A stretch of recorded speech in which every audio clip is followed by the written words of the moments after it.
ini usianya itu tuh usia 25 sampai 30. Menurut teman-teman asisten manajer usia 25 sampai 30 dia punya masalah nggak di kerjaannya? Ayo dituliskan. Kalau nggak dibilang aja jadi unmute. Punya masalah nggak? Punya. 25 sampai 30. Ada? Ada. Apa tuh masalahnya? Miskom sama manajernya. Miskom sama manajernya. Oke. Baik. Oh, harus ngikuti instruksi mulu, tekanan kenceng dan lain sebagainya. Sahabat-sahabat semuanya, menurut buku ini tuh problem di usia 25 sampai 30 adalah belum cocok sama kerjaan. Ya elah, ternyata ini bukan pekerjaan yang aku impikan. Ini karena banyak nih usia 24 di sini. Itu benar nggak ya? Oke. Belum cocok. Jadi nggak cocok sama pekerjaannya. Tekanan kolega, tekanan punya harus ikut instruksi yang membuat apa? Kayaknya saya nggak cocok deh di sini. Di dalam kehidupan, sahabat-sahabat semuanya, usia 25 sampai 30 biasanya adalah belum punya atau belum cocok sama calon. Benar apa betul? Dan orang tua kemana-mana nanya mulu, kapan nikah? Kapan nikah? Terus aja nanya. Sahabat-sahabat semuanya, ini tuh biasanya usia-usia ini tuh usia-usia asisten manajer. Sekarang mari kita lihat. Usia manajer. Manajer itu, teman-teman semuanya, usianya itu kurang lebih 30 sampai 35. 30 sampai 35. Ini jelek banget ya tulisannya. Oke. Usia 30 sampai 35, usia seorang manajer, kira-kira masalahnya di mana? Manajer. Ayo, disebutkan. Target, nggak akan beres-beres. Ya Allah, belum kelar satu target. Persaingan promosi, cakep. Teman-teman semuanya pengalaman tuh ya. Guys, usia 30 sampai 35, problemnya itu adalah insecure jabatan. Dia punya jabatan, tapi dia masih insecure. Kenapa? Karena temennya di lain perusahaan, di lain bisnis, udah sama-sama manajer, tapi kok kayaknya saya manajer yang gajinya nggak sama deh sama dia. Hebatnya lagi, bukan cuma di karir aja, di kehidupan juga ada. Insecure sama keluarga muda. Insecure yang dialami oleh keluarga muda. Ada yang udah nikah, belum punya anak, ditanyain terus. Ada yang udah nikah, usia 30 lagi hebat-hebatnya cari duit, man. Lagi hebat-hebatnya jenjang karir, itu tuh lagi mulus-mulusnya, lagi so smooth.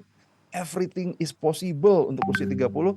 Kemudian pasangannya udah mulai mempertanyakan, kok kamu beda sih sama lalu-lalu, sama aku? Kayaknya aku banyak dicuekin deh. Problem keluarga muda. Guys, sekarang kita naik lagi ya. Asdir, asisten direktur. Teman-teman semuanya, usianya berapa? Usianya kurang lebih 35 sampai 40. Waduh, udah lumayan nih asisten direktur. Teman-teman semuanya, apaan? Apakah jadi udah asisten direktur asik? Enggak, men. Ada lagi masalahnya. Apa? Ekspektasi jabatan. Asisten direktur itu jadi orang yang dibilang kayak hamburger, ketekan dari atas, ketekan dari bawah. Dipikir dulu waktu kita jadi asisten manajer, aduh asisten manajer itu gak enak banget, sama karyawan ditekan, sama manajer ditekan. Udah jadi manajer juga sama, ditekan sama asisten direktur, ditekan sama asisten manajer. Foto wae. Usia problem 40 adalah ekspektasi jabatan. Jabatan itu yang dipegang sama dia, punya banyak banget ekspektasinya, dan kemudian dipertanyakan oleh yang lebih atas, deputy direktur, ya calon direktur, kok kamu nggak bisa menjalankan ini? Teman-teman semuanya, apakah terjadi? Terjadi. Siapa nih yang 32 dan kerja? Problemnya apa kalau di keluarga? problemnya adalah komunikasi suami istri yang sudah mulai garing. Ekspektasi jabatan dari atas banyak, di rumah udah mulai kering. Selanjutnya, ada yang namanya deputy manager. Deputy manager ini usianya 40 sampai 45. Teman-teman semuanya menuju direktur. Apa kendalanya? Kendalanya adalah kompetisi. Makin ke atas, angin makin kencang. Ternyata kompetisi bukan dirasain di asisten manajer. Kompetisi jabatan itu dirasakan ketika kita mau jadi deputy manager. Kalau Kang Hari sering sekarang ngisi perusahaan tambang.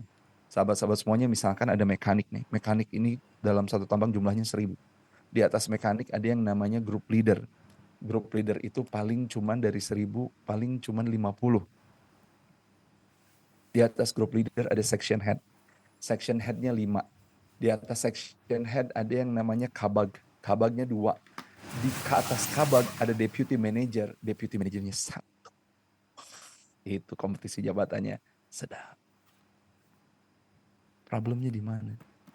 Problemnya di comfort zone.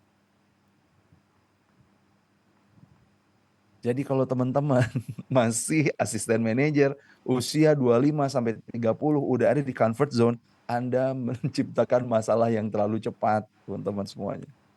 Comfort zone tuh udah di mana? Udah di deputy lah. Udahlah gue buat aku segini juga cukup. Udahlah ngapain ketinggi-tinggi lagi, nggak usah. Santai aja. Yang di bawah juga udah ngerti kok nyelesain masalahnya kayak gimana. Nggak usah diurus-urus banget. Di atas deputy manager, kok salah deputy manager sih? Di atas deputy direktur. Manager ya. Direktur.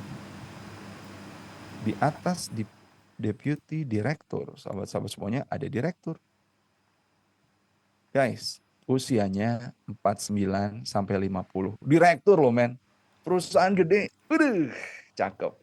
Bukan founder ya, founder yang tidak ada apa-apanya. Ini enggak ini. Direktur ribuan karyawannya. Coba ini insya Allah nih Elite Circle jadi pemimpin-pemimpin yang perusahaannya itu ribuan. Punya masalah nggak? Halo? Udah direktur nih. Di dalam karirnya punya masalah nggak? Iya.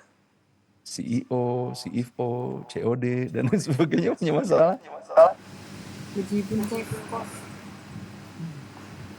Apa masalah? Loss in. Ngeri gak? Udah sampai tinggi, terus dia baru ngeliat. Terus gue selama ini jungkir balik. Di dalam keluarganya apaan? Keluarganya masalahnya. Harmoni, invent. Tapi di jam Saya ini jungkir balik pulang malam pergi subuh ninggalin anak tiba-tiba udah kuliah aja, udah pada gede, udah mau merit, nggak deket sama saya. Saya punya uang banyak, saya punya pergaulan luas, tapi kok saya hampa ya? Sahabat-sahabat ngeri apa ngeri banget? Is it happen? Apakah ini terjadi? Is it happen? Ini teman-teman semuanya di atas direktur apa? Direktur eksekutif. Usianya di atas 50. Di atas 50 direktur eksekutif udah semi komisaris gitu. Punya masalah kan? Apa?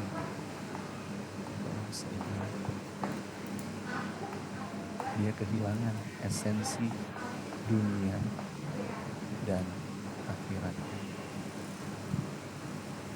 Teman-teman semuanya, kalau yang tadi masalahnya harmoni, kalau yang ini masalahnya loss in family.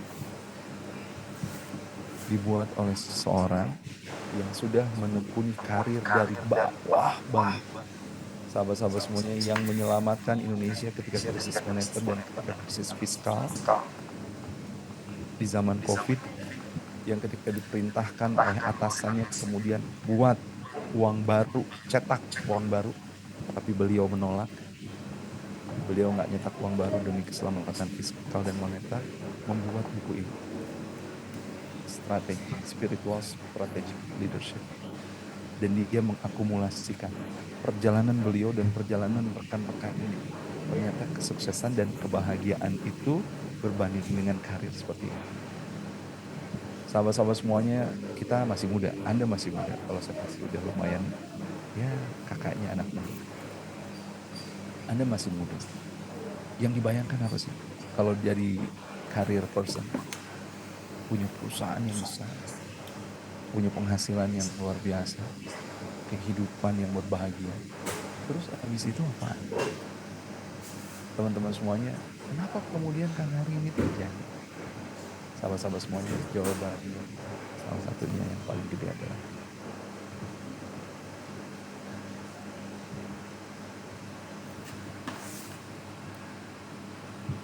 cukup kontribusinya buat perusahaan, cukup kontribusinya buat perusahaan disandarkan kepada kebutuhan dirinya, titik. Bukan untuk kebermanfaatan, bukan untuk kemaslahatan umat, bukan untuk kebaikan bersama. Yang penting saya survive, saya dihargai, saya tervalidasi, saya dilihat, dipikirkan, dibicarakan oleh orang banyak. Titik. Betapa bahayanya kalau kita kemudian bersandar di dinding dan kemudian setelah nyampe ke puncak kita menyadari bahwa saya bersandar di dinding yang salah. Maka sahabat-sahabat semuanya, kenapa saya berbahagia? Karena saya ketemu sama teman-teman yang ada alumni EC, ada yang alumni enggak, belum alumni EC, tapi teman-teman semuanya masuk ke dalam RKU Mastery. Bagaimana kita membuat rencana, bagaimana kita membuat rancangan supaya kita bisa kontribusi dengan kontribusi yang unggulan dari kita, bukan cuma kebaikan untuk diri kita, tapi kebaikan untuk banyak orang, punya impact yang luar biasa, dan kemudian si kontribusi itu kita bawa ke Yaumul Hisab nanti, dipresentasikan kepada Allah, ya Rob, inilah yang sudah aku lakukan selama aku hidup. Sahabat-sahabat semuanya, orang nggak make itu aja ternyata bisa loh berkontribusi. Ya at least untuk perusahaannya lah, untuk orang-orangnya lah, untuk pengguna produk dan jasa perusahaannya lah. Tapi hasilnya apa? Loss in life, loss in career, harmony in dreams-nya terbengkalai, loss in family-nya terjadi. Maka teman-teman semuanya, ini ada RKO statement. Mungkin yang belum EC baru pertama kali ngedengar karena saya ngikutin Kang El di pertemuan 4 kali ini sampai Kang Coki tadi malam belum nyampe ke sini. Sahabat-sahabat semuanya, ini RKO statement yang nanti akan diajarin sama para master yang saya juga akan ikut belajar. Aku akan membuat titik-titik sebuah karya untuk segmennya siapa diperjelas, yang berdampak kayak gimana, yang ini tuh akan kukatakan kepada Allah di Yaumil Hisab. Ketika saya mendengar ini pertama kali getar. Di EC31 Kang El menceritakan ini. Saya bilang ini amazing banget. Kenapa teman-teman semuanya? Karena saya punya statement, namanya belum RKO, namanya masih life purpose. Masih tujuan hidup saya. Dan tujuan hidup saya ajarin ke teman-teman semuanya. Tujuan hidup saya based on Anthony Robbins. Astagfirullahaladzim. Based on bagaimana Anthony Robbins membuat dan mengajarkan para muridnya untuk memiliki life purpose. Dan memiliki life purpose yang secemen ini buat saya, ternyata Masya Allah Tabarakallah banyak kemudian yang saya nikmati, yang saya syukuri, yang kemudian saya yakini itu bisa berkontribusi buat banyak orang. Tapi ternyata cemen, nggak cukup. Teman-teman semuanya, Kang Hari, emang apa sih my life purpose? Kalau RKU saya in making ya. Sahabat-sahabat semuanya, ini my life purpose saya. Saya pengen banget menjadi asisten Allah yang membantu memberikan kunci pembuka jiwa. Saya kasih ke teman-teman, Adrian, ini kuncinya. Kang Marzuki, ini kuncinya untuk membuka jiwamu. Mau dipakai kuncinya, mangga, nggak dipakai nggak apa-apa. Teh salsa, ini kuncinya. Kuncinya apaan? High class response. Kemana-mana saya bawain itu. Sahabat-sahabat semuanya, saya pengen menjadi asisten Allah yang membantu memberikan kunci pembuka jiwa. Dengan contoh langsung. Jadi saya nggak ngasih lihat. Itu loh contohnya Kang El loh, itu contohnya Kang Zen loh, itu contohnya Kang Coki loh, itu contohnya Kang Sony, dan lain sebagainya. Tapi saya juga bisa memberikan contoh, this is me. Ini contoh terdekat untukmu. Kalau Kang El barangkali jauh, ini ada yang contoh dekat, dan contoh yang dekat ini mudah banget engkau lampaui. Sahabat-sahabat semuanya, saya pengen jadi contoh dari apa? Saya pengen jadi contoh dari antusias, dari senyum, dari syukur. Kalau teman-teman tanya, kenapa ini bibir selalu tersenyum dan tersungging ke atas dari mulai bicara sampai nanti? Because that is my life purpose. Itu life purpose saya. Kang Hari dari mana Kang Hari dapat smiling voice? Dari smiling face. Kok bisa smiling face-nya nggak hilang-hilang? Sahabat-sahabat semuanya, karena itu my life purpose saya. Hilang juga sih kalau lagi di jalan ketemu angkot. Hilang itu senyum. Ya, teman-teman semuanya, dan dengan hati yang nol, saya pengen banget berperan jadi saluran rizki Allah buat sesama. Itu teh yang saya punya. Saya punya entah udah berapa tahun, dari 2014 saya membaca My Success Principle, dan kemudian saya goncang di 2023, ini kayaknya harus saya ubah deh. Kenapa? Karena bukan ini yang kemudian, bukan hanya ini yang kemudian, ini kurang cukup besar di waktu saya hidup yang sedikit, kurang cukup besar untuk saya sajikan dan saya presentasikan ini di depan Allah. Saya baru dapat di 2023, di bulan apa tuh kemarin. Sahabat-sahabat semuanya, maka saya pengen bertanya sama teman-teman. Guys, RKU itu artinya buat Anda apa sih? Sebelum saya menemukan RKU, saya punya life purpose ini tuh everything buat saya. This is my everything. Sahabat-sahabat semuanya, Kang Hari kok mau rezekinya dibagi-bagi buat teman-teman yang bekerja sama Kang Hari? Iya, karena saya punya life purpose itu. Kang Hari kok mempercayakan sama bagian finance untuk membagi-bagikan, Kang Hari nggak check and recheck lagi, karena life purpose saya seperti itu. Kang Hari emang nggak capek ya habis meeting one full day terus ngisi malam-malam? Capek lah. Tapi ini ada my life purpose saya. Saya maknai ini tuh sebagai bensin yang saya punya untuk saya tetap berkah. Teman-teman, saya mau tanya sebelum lanjut. Apa makna RKU untuk Anda? Sok, dijawab. Ayo kita ngobrol. Apa makna RKU buat Anda? Apa makna rencana kontribusi unggulan untuk Anda? Bebas, nggak ada salah, nggak ada benar. Saya juga nggak tahu RKU saya salah apa benar. Yuk, apa maknanya RKU untuk Anda? Kalau kelamaan nulis, unmute.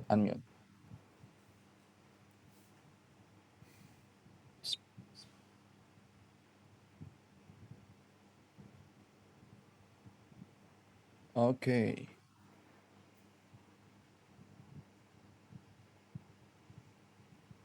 Ya, silakan teman-teman yang mau berpendapat bisa di open mic. Oh, Kak Yukiko. Siapa penulis bukunya? Penulis bukunya Pak Peri Warjio, Direktur Bank Indonesia. Ya.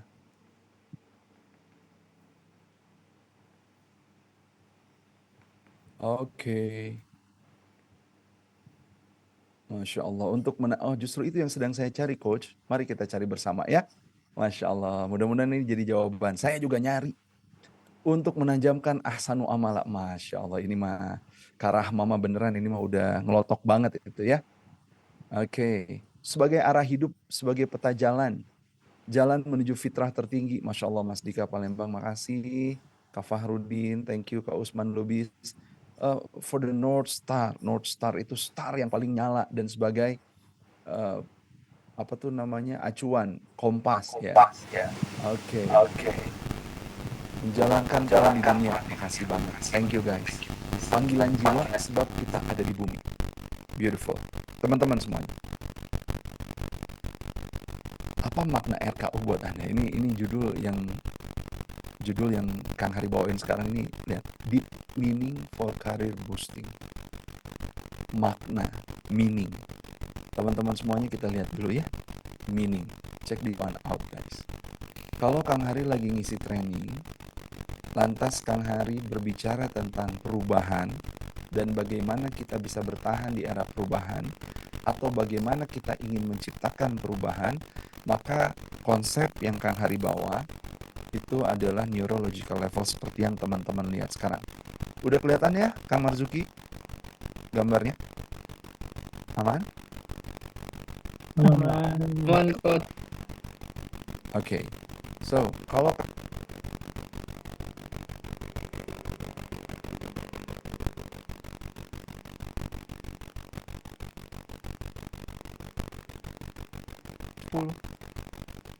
6 Kang Hari. 6 itu artinya apa?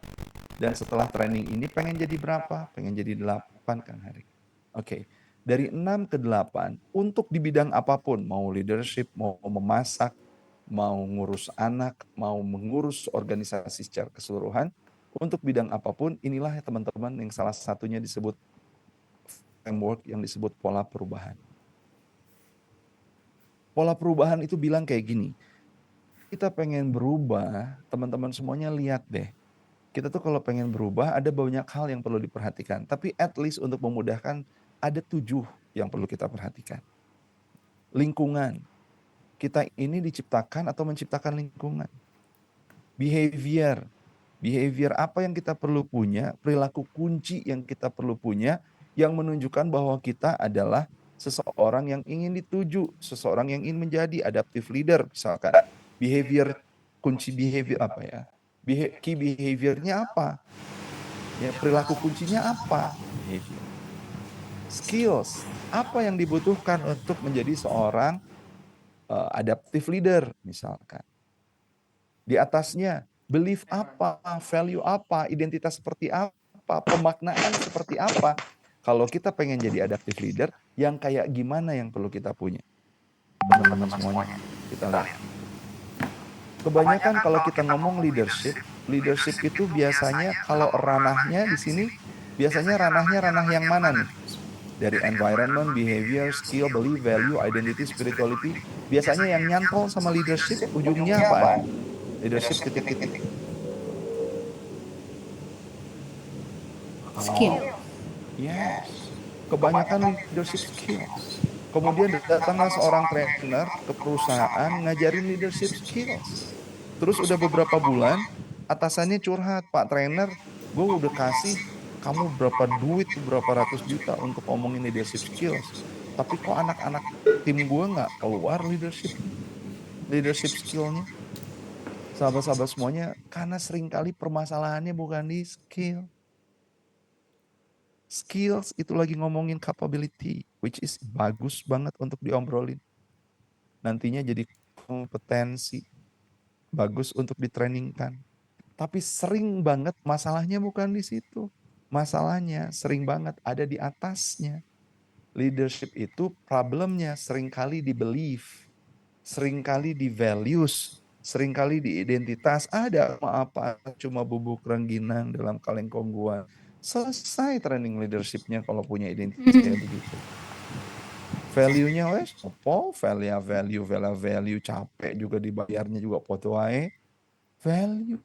Diajarin leadership tapi nggak punya value, nggak diingetin value-nya, nggak diajarin bagaimana menemukan dan mempertajam value-nya, menyelaraskan value-nya dengan value perusahaan, sia-sia itu training leadership.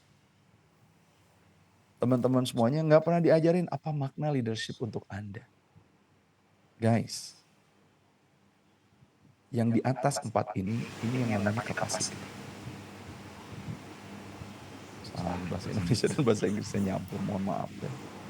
Teman-teman semuanya, yang di bawah itu capability, yang di atas itu namanya kapasitas. Nanti teman-teman akan ketemu tuh ketika membuat RKU, yang benar-benar RKU akan ngomongin gimana kita supaya kapasitasnya makin gede dengan ninggiin intelektual, dengan ninggiin emosional, dengan ninggiin spiritual, dengan memperhebat fisik. Maka kapasitasnya makin lama makin besar.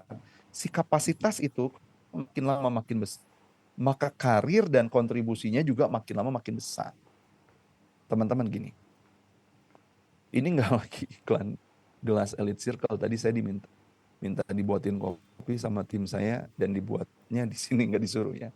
Teman-teman, air yang ada di dalam gelas ini tuh kapabilitas, skills. Kapabilitas itu memiliki ciri. Dia punya the power to do something. Kapabilitas itu. Air punya the power to menghilangkan kehausan. Teman-teman semuanya, perusahaan Anda atau perusahaan kita semuanya, itu tuh ngelihat kita, oh si Hari kurang nih komunikasinya, si Hari kurang nih administrasinya, detailnya, si Hari kurang nih leadershipnya. Maka dia datang dengan gelas yang gede banget guys, orang ketok ini, gelas yang gede banget, terus ditumpahin semuanya dengan kasih sayangnya kepada kita, melihat kita sebagai aset dari mereka. Sahabat-sahabat semuanya, kita ini isinya 50 ml, perusahaan kita isinya galon 6 liter. Ditumpahin semuanya. Supaya kita punya kapabilitas. Tapi yang ketampung berapa? 50 ml. Kenapa? Karena kapasitasnya cuma 50 ml. Teman-teman, ini judul berat banget. Deep meaning. Ya. Deep meaning for boosting career. For career boosting. Masya Allah. Meaning itu di mana di sisi apa? Meaning itu di sisi apa?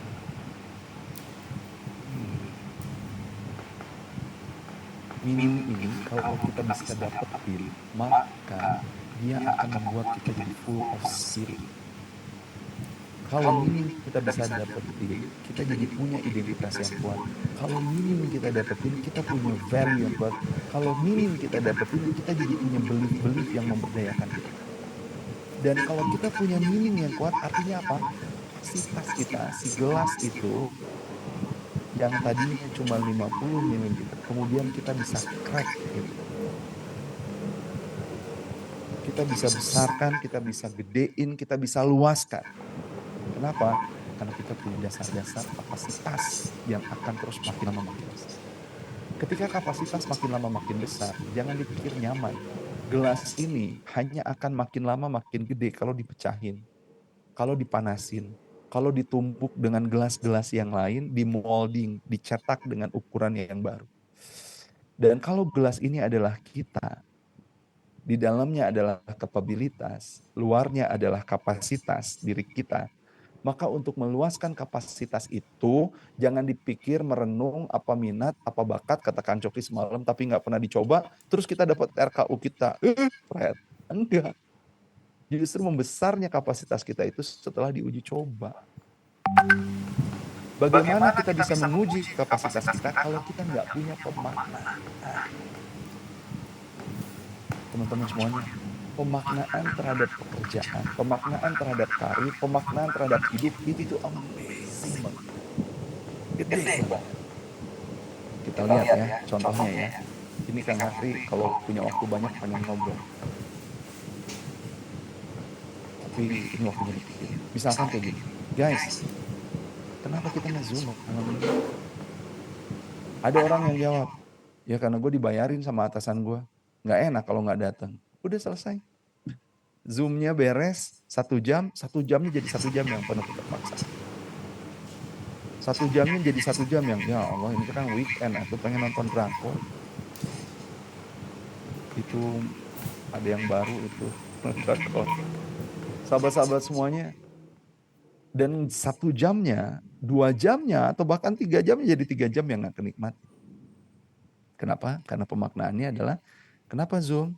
Ya karena disuruh, mandatori, selesai. Coba sekarang kalau dijawab, kenapa Zoom malam hari ini? Ya pengen tahu Kang Hari RKUT apa sih? Kenapa RKUT penting untuk karir? Oke. Kenapa Anda memperhatikan karir? Ya karena saya pengen banget nanti ngebahagiain keluarga. Ngebahagiain keluarga. Kenapa ngebahagiain keluarga penting buat kamu? Ya supaya saya, apapun kesulitannya, saya jadi orang yang tangguh. Kenapa tangguh penting buat kamu? Karena permasalahan hidup makin lama makin besar. Kenapa permasalahan hidup yang makin lama makin besar perlu diselesaikan? Karena saya pengen naik level. Kenapa naik level penting? Ya supaya bisa berkontribusi. lebih besar. Kenapa berkontribusi itu penting? Ya supaya saya kemudian jadi insan amanah, menjadi khalifah di bumi ini. Kenapa jadi insan yang amanah, menyempurnakan ahsanul amalah itu penting? Ya supaya Allah ridho sama saya. Kenapa Allah ridho itu penting? Ya jelas lah Kang Hari, aku pengen surga. Teman-teman, that is pemaknaan. Zoom ini jadi nggak kerasa. Teman-teman kemarin ingat nggak waktu Kang El ngomongin tentang infinite life journey? Sampai jam berapa itu? Ya, dan teman-teman bertahan. Kenapa? Karena teman-teman punya pemaknaan yang disadari atau tidak disadari, itu pemaknaan memberdayakan teman-teman. That's why you stay. Pemaknaan nge-Zoom sekarang, meskipun weekend tapi tetap full seat. Kenapa? Karena teman-teman punya pemaknaan supaya Allah ridho dan sarana saya nanti untuk jadi masuk surga. Pantes stay still.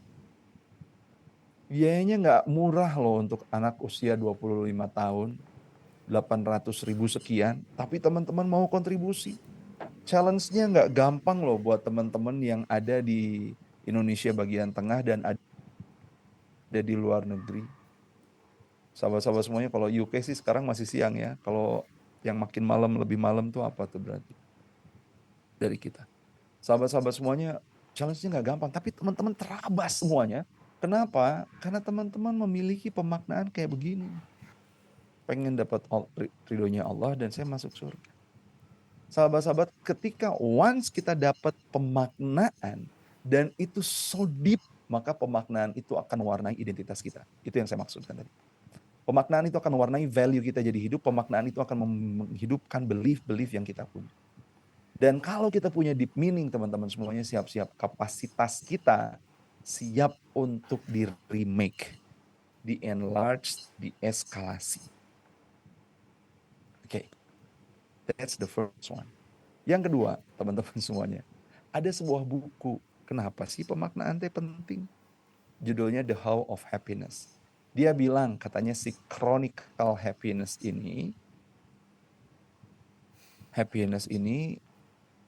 ingredients-nya ada 3. Bahan bakunya tuh ada 3. Kenapa ada orang gampang banget bahagia, kenapa ada orang susah banget dibahagiain. Yang pertama itu tuh karena DNA, guys. Gila kan? Ini tuh 50% loh. Ada orang yang gampang dibahagiain, ada orang yang kayaknya challenge banget untuk dibahagiain. Itu tuh DNA. Terus kita mati-matian ingin membuat orang lain bahagia, yang membuat cara yang kemudian niat kita dan cara kita ngebahagiain orang lain itu ngebuat kita jadi nggak bahagia. Kenapa? Karena aku udah berusaha membahagiakan dia, tapi dia kayaknya susah banget bahagia. Dia tuh nggak kayak aku yang kayaknya dikasih guyonan dikit aja. Dia tuh nggak kayak aku yang kayaknya dikasih receh celotehan receh aja udah ketawa. Dia mah dikasih, wah udah dikasih servis kayak gimana juga bahagianya susah. Guys, DNA. Don't worry, itu ceritanya. Nanti Anda lihat ya, Sonia Lyubomirsky. Sahabat-sahabat semuanya, yang kedua, chronicle happiness, kebahagiaan itu sebabnya adalah katanya lingkungan. Lingkungan itu membuat bahagia itu 10%. Anda di karir nih, karirnya lagi jadi asisten manajer, mau ke manajer. Di dalam asisten manajer kan tadi itu ada problem ya, cocok-cocokan. Ini belum cocok nih kerjanya buat aku nih. Kemudian ketika Anda jadi asisten manajer, sahabat-sahabat semuanya, Anda ngelihat tempat lain, kayaknya di tempat lain lebih asik deh. Teman-teman, terus Anda pindah ke tempat lain, jadi asisten manajer lagi. Bahagianya cuma naik 10%. Setelah itu turun lagi, guys.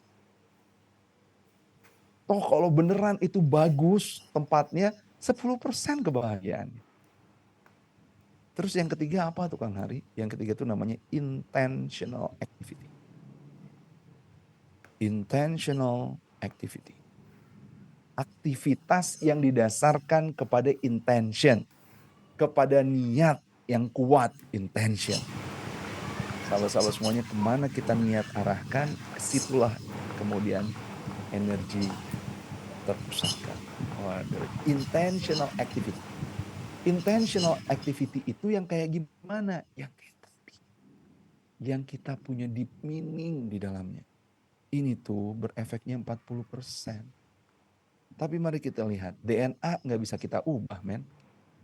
Tetot, ini nggak bisa kita ubah. Istri saya introvert, saya ekstrovert. Istri saya analyzer, saya promoter. Analyzer mah ngelihat sesuatu, dianalisa. Semuanya sampai detail. Saya mah baru ngelihat sesuatu, udah bilang, wah Beb itu keren ya. Terus istri bilang, keren apa? Biasa aja tuh, malahan ada yang jungkel tuh. Dari 1000 yang ngejungkel 2 kelihatan. Apakah analyzer nggak bisa bahagia? Bisa. Tapi ngebahagianya effort banget. Nggak kayak saya. Dikasih dikit aja udah, waduh luar biasa, thank you ya. Sahabat-sahabat semuanya. Dan kalau kita mikir dia harus dibahagiain seperti aku, bahagia, stres, nggak bisa diubah. Lingkungan, ganti aja lah istrinya, susah. Pengen istri yang kayak aku juga, salah kaprah. Teman-teman semuanya, salah kaprah. Ini kayaknya rumahnya udah gak cocok, pengen rumah yang agak lebih gede. Udah pindah ke rumah yang lebih gede, ini kayaknya masih kosong, harus diisi. Udah diisi, kayaknya yang udah diisi nih, kayaknya perlu tambahan lain supaya lebih serasi. Udah serasi nih, tiba-tiba tagihan makin lama makin besar. Kenapa? Karena belanjanya nggak pernah berhenti. Lingkungan itu cuma 10% ngebuat kita bahagia. Apa dong yang ngebuat kita 40% bahagia, dan itu ada di tangan kita? Intentional activity. Kok bisa kita punya intentional activity? Karena kita punya rencana yang jelas tentang kehidupan kita. Teman-teman, nih ya, teman-teman kita lihat nih. RKU sebagai filosofi hidup. Kan tadi ada yang nyari, ini yang justru sedang saya cari. Teman-teman semuanya, RKU itu saya maknai kayak begini. Saya belajar dari James Clear tentang Atomic Habits. Saya belajar dari Anthony Robbins tentang what is that? Anthony Robbins tentang life purpose. Saya belajar dari Pak Jamil Azaini tentang proposal hidup. Saya belajar berbagai macam guru dari mana-mana. Saya pelajari tentang life purpose, tujuan hidup, success principle yang kayak begitu-begitu. Teman-teman, saya ketemunya di mana? Ketemunya dengan Kang El. Ya Allah, lengkap banget. Makanya kemudian saya meminta teman-teman saya untuk hadir ke sini karena ini very very complete, based on-nya, bukan riset semata kepada SDM-nya, kepada manusia-manusia, bukan hasil pengamatan, tapi ini based on-nya Quran dan Sunnah. Kang El kalau udah ngeluarin ayat, kalau udah ngeluarin hadis, ya Allah, betapa kayanya the way of life yang sudah aku pilih, agama yang sudah aku pilih. Teman-teman, saya memaknainya RKU itu sebagai filosofi hidup. Meskipun masih dalam pembuatan, tapi sudah dituliskan dan sudah kemudian nyata terbayang. Apakah udah dapat Kang Hari? Belum, kapasitasnya masih jauh, masih on the way. Dan long way to go, ya masih jauh. Teman-teman, filosofi hidup itu apaan sih? Kenapa RKU sebagai filosofi hidup? Apa artinya filosofi hidup? Filosofi hidup nih yang kita temukan biasanya adalah kayak gini teman-teman. Definisi filosofi hidup yang kalau kita cari di internet yang kita temuin kayak gini. Filosofi hidup adalah serangkaian prinsip, nilai, dan keyakinan. Bayangkan yang tadi ya, ada value, ada belief, teman-teman, ada identity. Yang menjadi panduan seseorang dalam menjalani kehidupan. Titik, menjalani kehidupan. Dan si filosofi ini mencakup cara pandang kita terhadap dunia, terhadap tujuan hidup, dan bagaimana cara kita merespon berbagai situasi dan tantangan. Teman-teman semuanya, saya ngerasa cukup dengan life purpose yang tadi saya ceritain saya punya. Saya merasa cukup dengan keilmuan yang selama ini saya punya. Udah cukup buat hidup, cukup buat menghidupi beberapa belas orang. Sahabat-sahabat semuanya cukup untuk bisa berbagi, merasa cukup. Kenapa? Ya karena filosofi hidupnya ngikutin apa yang dibilang kata orang lain. Teman-teman semuanya, filosofi hidup ini sangat dipengaruhi oleh budaya, agama, dan pengalaman pribadi, dan juga refleksi mendalam tentang makna hidup yang tadi. That's why namanya deep meaning. Kalau nggak nyampe di pemaknaannya, nggak pernah ngerefleksiin dirinya, nggak nyampe tuh jadi filosofi hidup. Sahabat-sahabat semuanya, dan setiap orang dibebaskan untuk memiliki filosofi hidup yang berbeda, yang akan membantu mereka menentukan prioritas, membuat keputusan, dan menemukan kebahagiaan serta kepuasan dalam hidup. Mohon maaf ya, banyak-banyak yang salah wordingnya. Sahabat-sahabat semuanya, coba kita lihat deh. Saya nggak merasakan life purpose saya salah, kurang besar sebelum saya ketemu sama RKU. RKU itu cuman sebagai nama. Ya, Kang El membebaskan, sok mau dikasih nama apa aja. Bebas. Tapi kita sekarang sepakat kita namai RKU. Kenapa saya nggak ngerasa dulu kurang besar dan sekarang saya ngerasa aduh dulu life purpose saya kecil banget. Karena teman-teman life purpose saya benar-benar kayak begini doang. Serangkaian prinsip, nilai dan keyakinan yang menjadi panduan saya dalam menjalani kehidupan. Titik. Tidak ada menjalani kehidupan setelah kematian.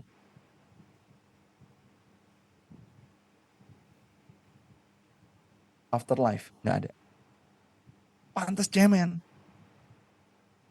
Prinsip filosofi hidup yang saya punya adalah bagaimana cara pandang kita terhadap dunia. Selesai. Nggak ada cara pandang kita terhadap akhirat, nggak ada. Cara pandang saya terhadap akhirat nggak ada. Filosofi hidup ini mencakup tujuan hidup saya. Tujuan hidup sampai mati. Udah. Titik.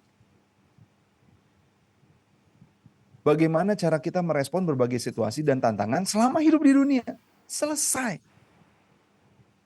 Dan saya hidup dari life purpose saya, kebayang gak? Saya punya karir yang alhamdulillah bagus banget. Berani kemudian disejajarkan dengan pembicara-pembicara yang lain. Sahabat-sahabat semuanya, saya punya karir yang alhamdulillah disyukuri banget. Masuk ke perusahaan-perusahaan nasional dan multinasional. Hanya dengan life purpose yang filosofi hidupnya itu artinya kayak begini, cuy. Dan hidup. Sahabat-sahabat semuanya, saya ngerefleksiin tentang makna hidup.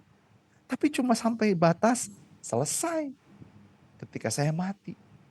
Padahal ada yang jauh lebih besar. Ini Masya Allah tabarakallah banget. Teman-teman semuanya. Kenapa kemudian RKU menjadi filosofi hidup?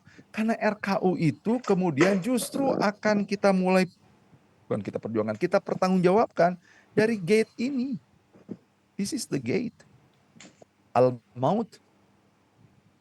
That's the point entry. Yang saya pikirin itu paling cuma sampai age 80. Dan inilah kemudian yang dipikirkan oleh orang-orang yang menjadi petinggi-petinggi di perusahaan-perusahaan yang sekuler. Di perusahaan-perusahaan yang luar biasa banget. Cuman sampai situ coba. Bayangkan sekarang kita lagi dididik, lagi dilatih 15 kali pertemuan. Yang RKU-nya, yang rancangan hidupnya, itu tuh justru akan jauh lebih panjang dipertanggungjawabkan dibanding diperjuangkan. Kan perjuangannya di sini nih. Ini perjuangan kita. Ini pertanggungjawaban kita. Teman-teman semuanya bayangkan kalau kita punya kekuatan yang clear banget tentang RKU kita setelah Kang Coki tadi malam ngomongin tentang minat, ngomongin tentang bakat, nanti kita ngomongin tentang hikmah dari Allah, tuntunan dari Allah, lingkungan strategik yang ada di kita. Bayangkan kalau Anda udah selesai, saya juga ikutan training ini, kita udah selesai RKU-nya dan kita memasteri RKU itu. Teman-teman semuanya karir kita boncos nggak? Kita lost in karir nggak? Kita lost in life nggak dengan RKU sebagai filosofi hidup kita? Coba dijawab dulu. Udahan dulu deh share-nya. Mau ngobrol aja. Guys, halo, masih pada ada nggak? Ini jangan-jangan Kang Hari ngomong, tiba-tiba aku dibiarin sendiri loh ini. Kak Mah Bengi, apa kabar? Sehat, Kang. Masya Allah. Paparan saya tadi gimana? Ada manfaatnya nggak kira-kira Kak Mah? Ada, Kang. Sangat membuka pikiran sekali, Kang. Alhamdulillah. Makin semangat nggak kira-kira ya sesi kita mengikuti RKU Masterinya setelah diceritain kayak barusan? Tentu, Kang. Makin ingin tahu lebih banyak lagi. Masya Allah. Yang lain boleh say something. Teman-teman setelah diceritain yang barusan, setuju nggak kalau RKU jadi filosofi hidup kita? Ya, panduan nilai. Oke. panduan prinsip, panduan belief yang akan kemudian membuat kita itu jadi memutuskan mana prioritas buat kita. That's filosofi hidup. Gitu ya. Sahabat-sahabat semuanya, kita lanjutin. Teman-teman, oke. Ini sebabnya saya bilang waktu pas kita di camping itu, teman-teman,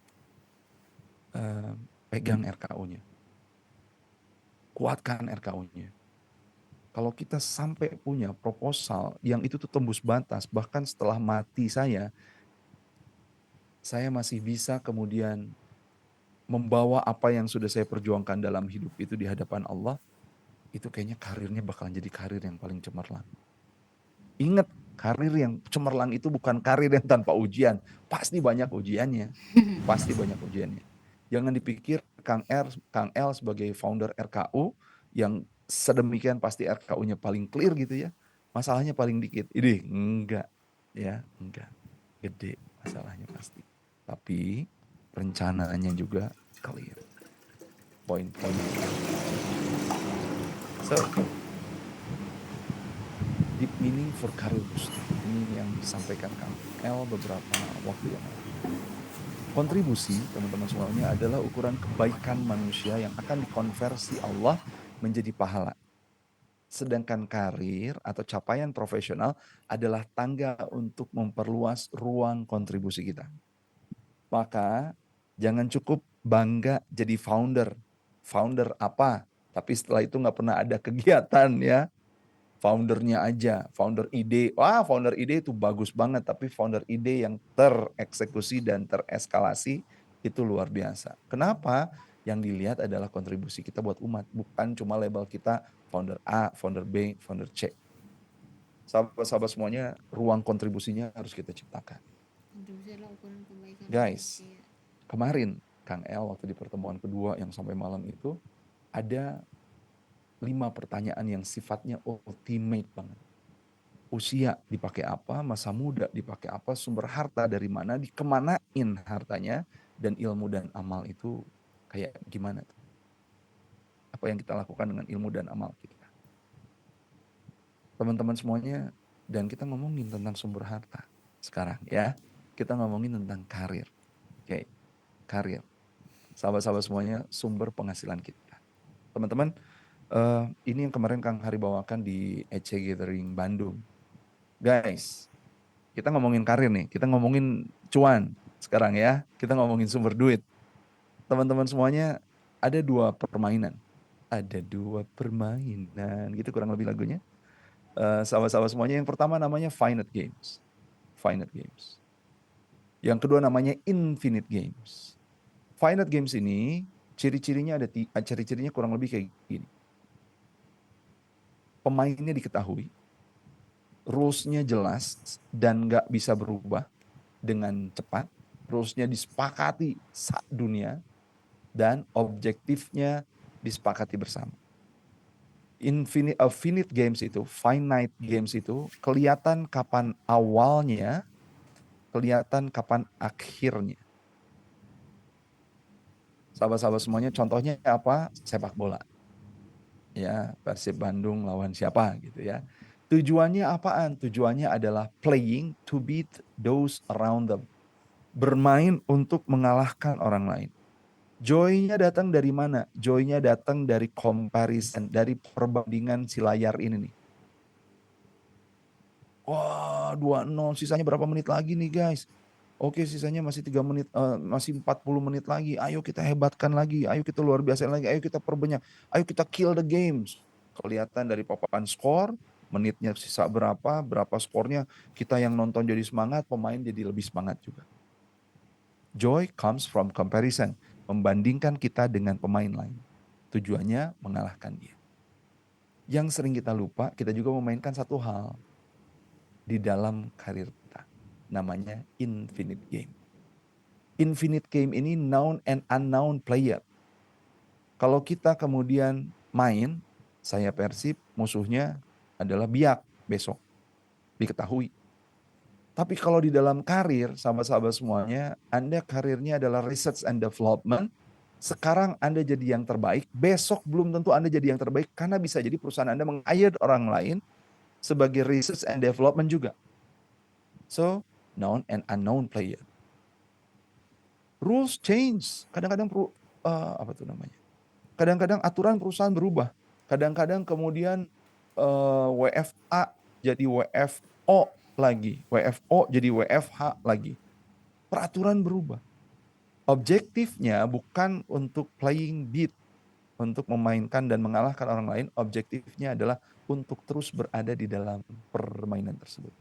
Kalau tadi bentukannya lurus, ada awal, ada akhir, infinite game ini, guys, bentukannya kayak begini, coba. Kapan dia akan berakhir? Nggak akan pernah berakhir. Example-nya apa? Example-nya adalah bisnis. Example-nya adalah karir. Karir. Sahabat-sahabat semuanya, oke. Hidup, teman-teman, hidup. Hidup itu finite apa infinite game? Sok, di chat. Hidup itu finite apa infinite games? Finite, infinite, finite, infinite. Asik. Thank you guys. Thank you, makasih. Teman-teman, kehidupan. Jadi beda ya. Tadi hidup finite apa infinite? Sekarang kehidupan. Finite apa infinite? Kehidupan. Kehidupan. Ayo. Sip. Mantap, mantap. Beautiful. Yes. Guys, hidup finite. Maaf ya orang Sunda ngomongnya finite. Yang benar bacanya finite. Hidup itu finite. Kalau infinite dibacanya infinite, jangan infinite ya. Hidup itu finite. Kita tahu kapan lahirnya, kita tahu kita pasti akan meninggalkan dunia ini. Tahu. Nggak tahu kapan, tapi tahu pasti kita akan selesai. Finite. Tapi kehidupan guys, kehidupan itu infinite. Dan kehidupan itu, sahabat-sahabat semuanya, nggak akan ada akhir. Lihat yang Kang El buat ya, life journey itu never end. Maka harusnya konsepnya di dalam karir, dalam menjalankan RKU sebagai filosofi hidupnya adalah playing to be better today, to be better for today than we were yesterday. Dibanding kita yang kemarin, indah kan? Ini kan telah hadisnya Rasul ya. Sahabat-sahabat semuanya, bukan playing to beat around us. Bukan kita ini pesaing baru nih, orang datang nih ketuk kupret, lebih keren nih orang nih ya. Pengetahuannya lebih banyak, udah didedet aja lah sama aku lah, dikasih kerjaan banyak aja. Nah kayak gitu, itu namanya konsep finite dimainkan konsep infinite. Infinite konsep itu playing to be better today than we are yesterday, we were yesterday. Gimana caranya supaya saya jauh lebih baik 1% dibanding yang kemarin. Dan joy-nya, si joy-nya itu comes from, bukan dari comparison. Joy-nya come from advancement. Joy-nya datang dari keahlian kita yang semakin lama semakin tajam, punya value makin lama makin tinggi. High value Muslim yang kemudian terlihat dalam aktivitas kesehariannya, kelihatan dari key behavior-nya, kelihatan dari kontribusi unggulannya. That's our joy comes from.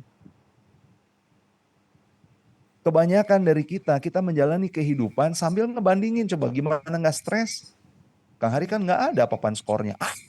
Apa? Instagram. Papan skor kita. Terus aja di scrolling. Ngebandingin yang sama yang lain. Apa kemudian papan skor yang tanpa kita sengaja? Kita lihat feed-nya orang lain. Caption-nya orang lain. Reels-nya orang lain. Waduh, comparing terus. Stres deh. Teman-teman. Karena joy come from advancement. Maka kita butuh banget booster yang sangat gede. Yang sangat besar supaya kita makin jadi high value Muslim. Apa booster itu? Booster itu adalah RKO kita. Coba sekarang kita lihat. Finite games dimainkan oleh finite player. Cocok lah. Pesepak bola, mainin sepak bola. Cocok. Tapi ada finite games dimainkan oleh infinite games. Infinite player. Finite game, permainan sepak bola dimainkan oleh infinite player. Infinite player itu nggak mau berhenti, nggak mau. Pokoknya gimana caranya supaya si sepak bola yang 2 kali 45 menit ini abadi dimainkan. Maka game change. Yang tadinya offline jadi online. Dibuatlah apa tuh manajer? Winning Eleven, sahabat-sahabat semuanya. Dibuatlah permainan sepak bola online yang dia udah beres pun orang lain sedunia tetap memainkan games itu.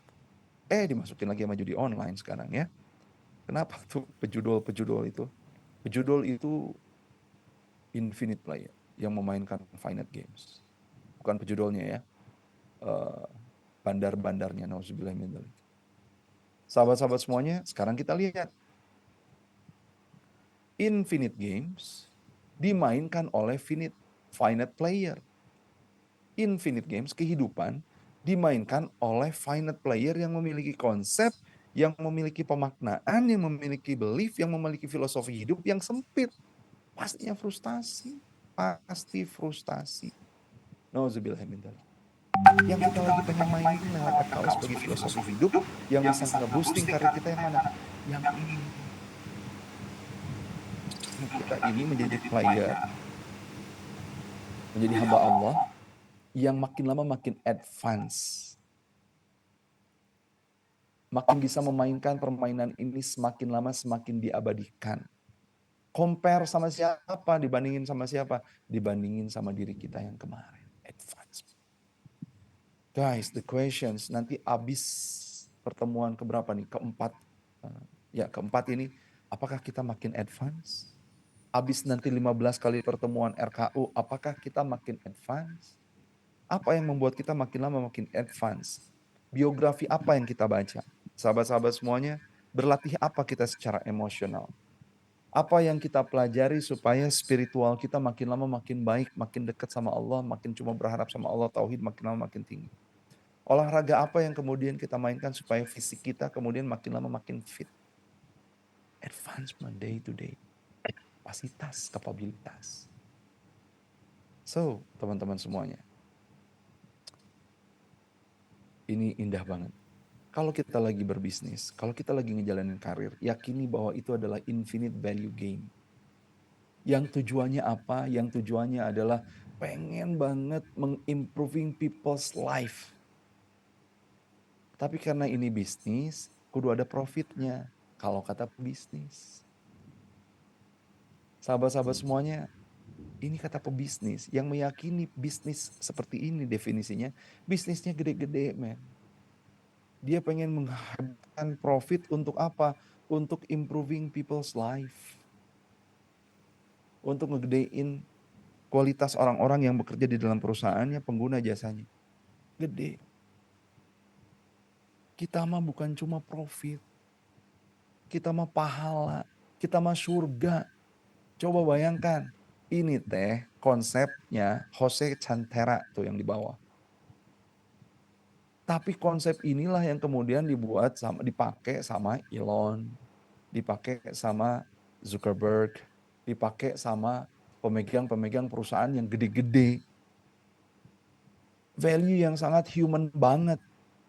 Bisnis itu adalah infinite game yang didasarkan kepada harapan, keinginan untuk bisa nge-improve people's life at a profit. Yang cuma sampai dunia aja, cuma sampai profit aja maju, kita mah sampai surga. Dan saya baru disadarinnya kemarin di EC31, teman-teman semua. Objektifnya apa sih kalau kita punya RKU sebagai filosofi perpetuate game, mengabadikan permainan, nggak berhenti sampai mati, sampai kubur, tapi berhentinya sampai di surga. Perpetuate the games. Rules and boundaries-nya apa? Rules and boundaries-nya selama hidup changeable, tetapi harus mengarah, harus bersatu, harus menengadah, harus menyandarkan kepada yang tidak pernah berubah. Apa itu? Quran. Rules-nya ada, apa itu? Sunnah. Dunia boleh berubah, tapi dunia sehebat apapun perubahannya, jangan tergiur sama riba, meskipun riba sekarang makin lama makin gampang. Ada tawaran apalah, tawaran apalah, tawaran apalah. Kenapa? Karena sehebat-hebatnya dunia berubah, kita punya rules and boundaries yang nggak akan pernah berubah. Apa itu? Quran dan Sunnah. Playersnya known and unknown. Ada orang-orang yang hidup sebelum kita yang tidak kita ketahui, ada yang nanti hidup setelah kita tidak kita ketahui, ada yang hidup bareng sama kita. Kalau kemarin Kang El cerita di surga itu ada 70.000 yang kemudian tanpa hisab. Ini Kang El waktu remaja cerita ya kan, masih ingat ya? Sahabat-sahabat semuanya, terus Kang El nyatet itu dari zaman Nabi. Ya Allah, Nabi berapa banyak ya, berapa puluh ribu. Atau udah masuk surga semua, nanti surganya habis gitu ya. Ketika sahabat Rasul dihitung sama beliau ya, zaman-zaman after sahabat Rasul sampai sekarang orang-orang soleh, guru-guru soleh, saya kebagian nggak ya teman-teman? Makanya fokusnya apa? Be better every day. Siap-siaplah untuk envisioning. Teman-teman, RKU ini memberikan kita visi seharusnya. Bismillah ya, Kang Hari juga lagi belajar dan ingin menyegerakan menghabiskan pembelajaran kita bareng-bareng supaya RKU-nya cepat jadi, tertulis jadi. Setelah RKU jadi, ketika ngejalanin itu yang lebih utama. Sahabat-sahabat semuanya siap-siap untuk berinovasi untuk dirinya. Jangan terus-terusan stay still. Saya salut banget sama Kang El ketika berbicara banyak itu tes minat dan bakat. Dan saya tidak kemudian mendukung satu dan tidak mendukung yang lain. Enggak, semuanya masih dalam tataran yang masih bisa diperbincangkan, didiskusikan. Itu bijak banget. Innovation, siap-siap untuk berinovasi. Teruslah learning, sehingga kita siap berevolusi. Kehidupan kita jadi abadi. Evolusi. Ahsanul amal kita itu, amalnya bukan cuma sekedar amal, tapi menjadi amal yang soleh. Berevolusi dari amal, kemudian jadi kontribusi, jadi jariah, jadi pahala buat kita. So, teman-teman semuanya, nggak ada alasan untuk kemudian kita lembek. Baru ngomong lembek udah batuk-batuk ya. Nggak ada alasan untuk kita jadi lembek, mudah menyerah menghadapi tantangan yang ada di hadapan kita. Kalau kita kemudian punya perencanaan, kontribusi unggulan yang clear, yang itu kita tahu banget maknanya apa buat kita. Deep meaning. Gitu teman-teman semua. Yang pisan, mudah-mudahan si deep meaning ini membawa kita kepada karir yang terus, yang terus-terusan makin atur nuhun pisan. 55 orang yang standby sampai sekarang. Assalamualaikum warahmatullahi wabarakatuh. Waalaikumsalam warahmatullahi wabarakatuh. Alhamdulillah, terima kasih kepada Kang Hari telah menyampaikan materi yang luar biasa ya. Baik, sesi selanjutnya kita sesi diskusi. Bagi teman-teman yang mau bertanya ataupun berpendapat, bisa raise hand ataupun bisa di kolom chat. Ya, silakan teman-teman. Ya, ada Kang Firdaus sama Kang Fahrudin. Ya, yang Kang Firdaus terlebih dahulu. Boleh. Oke, terima kasih Kang. Terima kasih banyak Kang Hari, materinya Masya Allah. Tabarakallah. Perkenalkan teman-teman, saya Firdaus dari SCB 17. Masya Allah, kakak kelas ini. Nah, tentang deep meaning RKU sebagai filosofi hidup, Kang Hari. Sekarang mungkin kita lihatnya 2025, perkembangan teknologi dan semuanya kita bisa antisipasi karena kita mulai bisa membaca dan memprediksi apa yang akan terjadi gitu. Nah, cuman pada saya kan usianya sekarang 23. Nah, saya bakal menjalani seperti usia Kang Hari, Kang El yang kepala 4, kepala 5, kepala 6. Itu gimana mempertahankan RKU itu sebagai filosofi hidup, terutama di lingkungan yang serba dinamis gitu. Yang kemudian kita juga dituntut untuk menjadi pemuda global, yang kemudian kita dituntut untuk semakin menambah tanggung jawabnya, gimana caranya kita untuk mempertahankan RKU itu sebagai filosofi hidup. Begitu Kang Hari, terima kasih.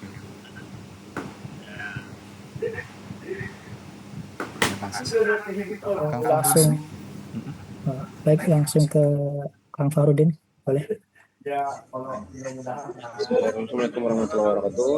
Waalaikumsalam warahmatullahi Oke, wabarakatuh. terima kasih Kang atas kesempatannya. Jadi perkenalkan saya Fahrudin dari EC23. Nah, saya sangat menikmati pembahasan Kang Hari ini, terutama terkait hubungan antara jenjang karir, jabatan, dan usia tadi. Nah, hal ini membuat saya teringat pada sebuah pola yang sering kita temui, di mana ada semacam template atau acuan ya, bahwa jabatan tentu biasanya dicapai pada usia tertentu. Nah, namun saya jadi penasaran bagaimana jika seseorang itu menduduki posisi yang lebih tinggi dibandingkan usianya.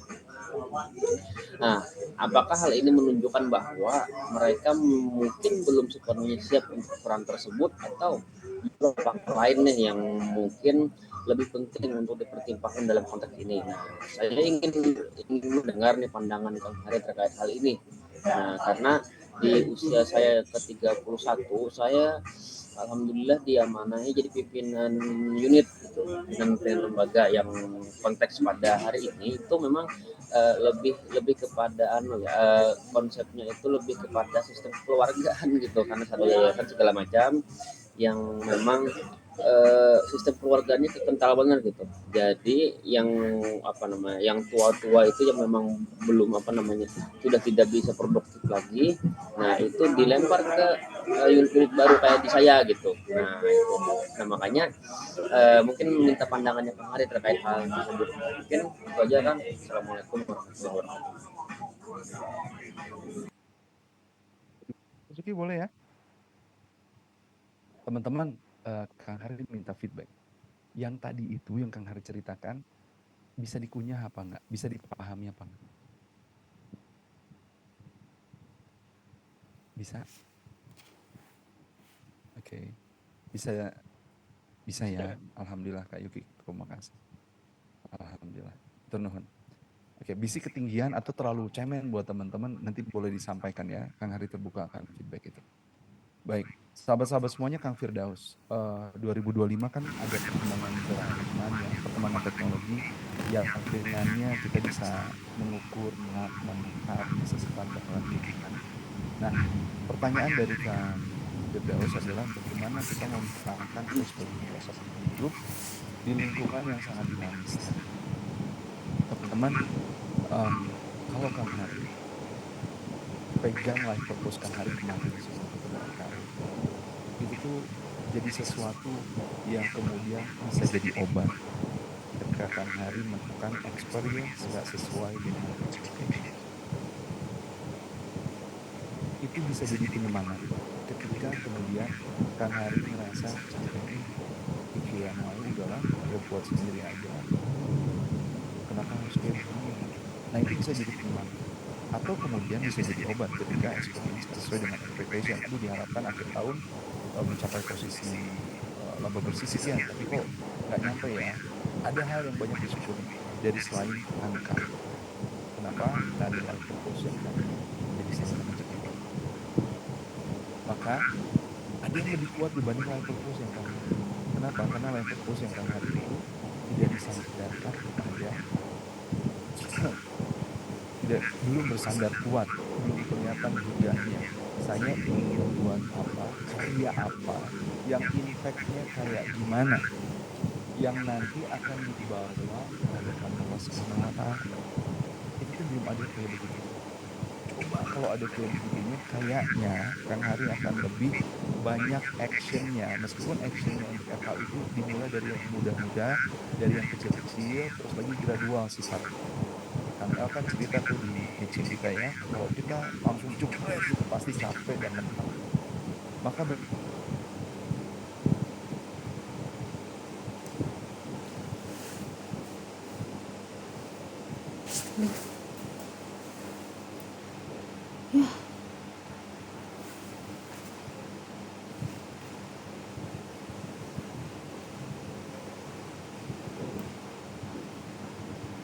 itu sebagai sesuatu yang ketinggian, dapat alhamdulillah, nggak dapat nggak apa-apa. Maka si makna itu nggak akan membuat RKU kita menjadi identitas kita. nggak akan membuat RKU itu menjadi value kita, nggak akan membuat RKU itu jadi belief system kita. RKU akan jadi filosofi hidup kalau RKU itu termaknai dengan baik. Termaknai dengan pemaknaan yang memerdekakan. Anda mau nyebut apa nanti namanya, Kang El juga nggak akan keberatan kok. Tapi seperti itulah RKU. Sahabat-sahabat semuanya, apa karyanya, segmennya siapa, dampaknya kayak gimana. Sederhana kalau di dalam apa tuh namanya, di dalam statement, tapi tidak sederhana di dalam pembuatannya, gitu ya. So, gimana nih supaya kita bisa mempertahankan filosofi di dalam kondisi yang sangat dinamis? Jadikan yang awalnya itu sekedar konsep, setelah dimaknai jadi ini jati diri. So, everywhere you go with your identity. Dan identitas kita itu mendeterminasi realitas kita kayak gimana. Identitas yang kita punya ya, sebagai pengejawantahan dari filosofi akan membuat kita jadi punya realitas. Kak Geida, bukan. Kak Geida itu yang atlet badminton itu bukan sih, Kak? Assalamualaikum. Iya kan, Waalaikumsalam. benar. Salam Bener kenal. ya. Kak Iya, Geida sekarang ngelatih bulu tangkis di di Kanada. Kanada. Oh, Iya, Kanadanya sebelah mana, Kak?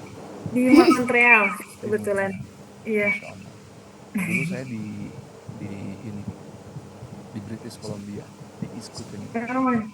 dekat-dekat Jawa. sama Rocky Mountain. Saya orang kampung. Oh, Kampung banget Vancouver. pinggir. Calgary berarti ya? Di British Columbia. British Columbia. Di BC. Kita lihat ya contohnya Kak Gaida sekarang. Sahabat-sahabat semuanya, Kak Gaida ini punya identitas. Misalkan kayak gini, I am the champion. Dari dulu barangkali dia punya identitas. Ini barangkali udah belum ngobrol sama Kak Gaida juga. Kemudian si identitas itulah yang membuat Kak Gaida punya realitas yang sekarang Kak Gaida punya sebagai realitasnya. Keren ya. Identitas selalu menciptakan realitas. Identitas dulu, realitas kemudian. Sahabat-sahabat semuanya, si anak singkong tuh, Hairul Tanjung, dulu mah bukan orang keren. Dia mah, dibilangnya juga, ada toilet saya mah waktu kecil, toilet rame-rame yang ada di Empang. Tapi sekarang jadi luar biasa banget, jadi konglomerat Muslim. Sahabat-sahabat semuanya, kenapa? Karena beliau memiliki identitas sedari dulu kecil, nggak sedari dulu kecil sih, sedari remaja identitas tertentu. Saya bukan orang yang miskin dan terpinggirkan, meskipun rumah saya di pinggiran. Saya adalah orang yang bisa memberdayakan lingkungan sekitar saya.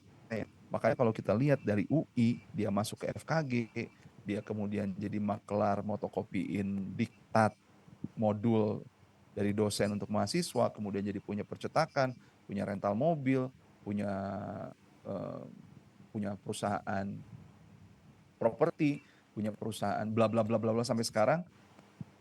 Bukan realitas yang membuat dia jadi punya identitas, tapi identitas yang membuat dia jadi punya realitas. Filosofi itu akan kuat kalau kita memiliki identitas yang kemudian menciptakan realitas. Kalau realitas menciptakan identitas kayak gini, oh gue anak pinggiran, ya udah, gue mah selamanya di pinggiran aja. Itu artinya realitas yang menciptakan identitas. Nah kita balik. Gimana Afirmasi lah ya. orang yang memegang filosofi itu di dunia yang sangat dinamis, sahabat-sahabat semuanya, jadikan filosofi itu satu pemaknaan filosofi pemaknaan yang mendalam banget. Yang kedua, jangan biarkan cuma jadi makna doang. Miliki dia jadi identitas. Jadikan dia menjadi identitas Anda. Identitas itu disadari di dalam, kelihatan di luar, karena actionnya juga berbeda. Nah, orang yang identitasnya berbeda. Sahabat-sahabat semuanya, hidupkan value, munculkan di dalam value. Kang Hari, tapi saya nabrak gunung, saya nabrak karang. Saya pengen banget menciptakan karya yang kayak gini itu di segmen yang mana, dampaknya kayak gimana. Makanya sahabat-sahabat semuanya, kita ini pasti akan nabrak karang kok. Tapi kalau sesuai dengan minat dan bakat, at least kita akan punya daya tahan yang luar biasa dibanding kita melakukan sesuatu nggak pakai minat, nggak pakai bakat. Coba tanyain itu sama Kak Gaida. Kak Gaida berat nggak sih jadi trainer, jadi coach bulu tangkis di Montreal?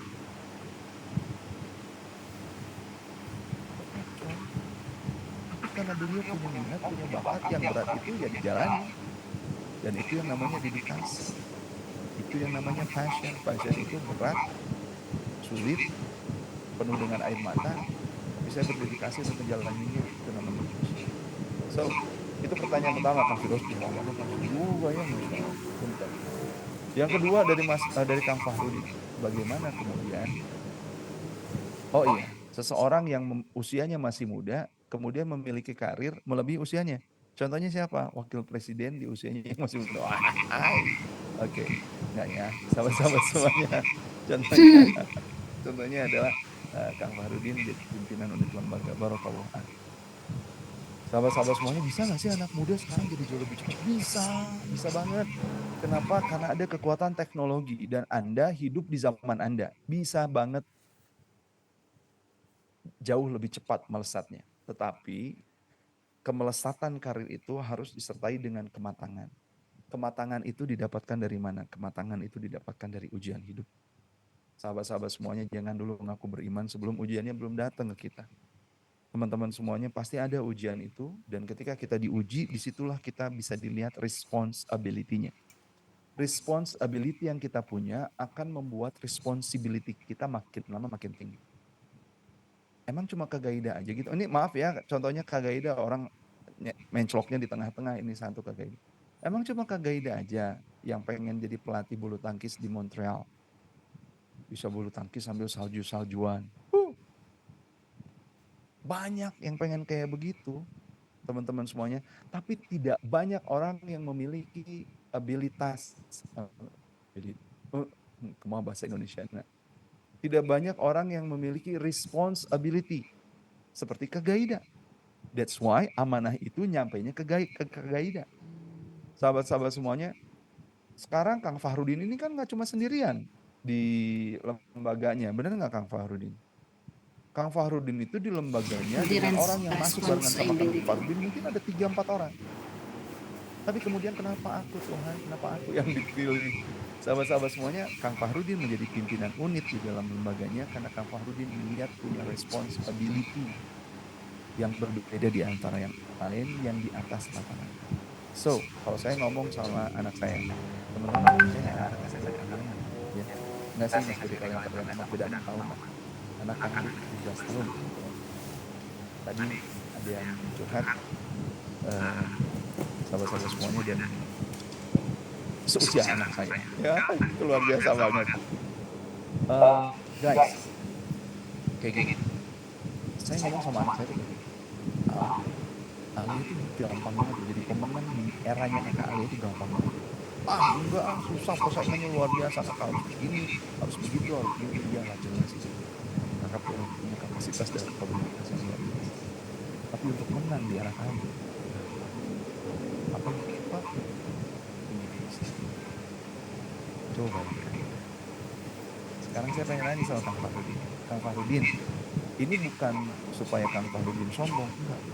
Tapi benar nggak sih Kang Fahrudin menjadi pimpinan unit karena Kang Fahrudin punya inisiatif di atas rata-rata? Coba, benar apa enggak? Jawabannya cuma tidak bisa. Benar. Nah, tuh.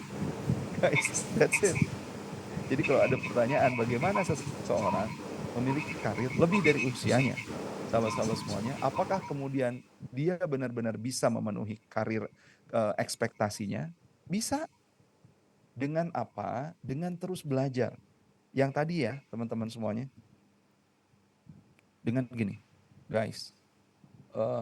First of all, teman-teman, saya pakai yang ini aja. Teman-teman pakai yang ini. Mulai dari mana? Mulai dari envisioning. Pintar-pintarlah melihat hal-hal yang belum dilihat oleh orang lain. Loh, supaya pintar melihat hal-hal yang tidak dilihat orang-orang lain, kumaha Kang Haris, saya harus jadi cenayang, kudu jadi dukun. Enggak. Banyak-banyaklah berani berbuat, banyak-banyaklah berani salah. Dan kemudian belajar lagi, jangan udah salah terus nggak belajar, itu bahaya. Sahabat-sahabat semuanya, envisioning itu membuat Anda jadi bisa melihat hal-hal yang tidak dilihat oleh orang lain. Ya. Tapi juga jangan lupa, nggak cukup envisioning, harus ada action. Teman-teman semuanya, kudu ada action. Ini tuh dari sini, kalau dari sini ke sini. Innovation itu nggak akan ada kalau kita nggak ada action. Yang dilihat oleh orang-orang sekeliling kita adalah akhlak kita, action kita di dalam keseharian, respons kita di dalam keseharian. Tapi respons orang yang punya visi dengan orang yang nggak punya visi bakalan benten guys, bakalan beda. Sahabat-sahabat semuanya, inovasi itu hasilnya dari action. Awalnya dari action, yang kemudian dia tuh selalu berpikir kayak gini, what's new ya? What's next ya? What's the better ya? Hebatnya, orang yang nggak punya RKU nggak akan mikir what's new, what's next, what's the better. Orang yang nggak punya rencana kontribusi unggulan akan bilang, oh ya udahlah gini aja lah, cukup lah, selesai. Assalamualaikum. Orang yang punya RKU akan action, mikir what's new, what's next, what's the better. Jadinya dia punya innovations. Dan dia bakalan keep on learning terus. Supaya apa? Dia bisa berevolusi. Menyerahkan kepada generasi selanjutnya dengan seserahan yang terbaik. Evolusi. So, kurang lebih gitu Kang Fahrudin. Ya, seseorang bisa banget. Meskipun masih muda, tapi dia bisa melangkah lebih jauh dibanding orang-orang yang lebih senior. Teman-teman, saya sama Kang El usianya jauh banget. Masya Allah. Kang El, waduh, lompatannya luar biasa.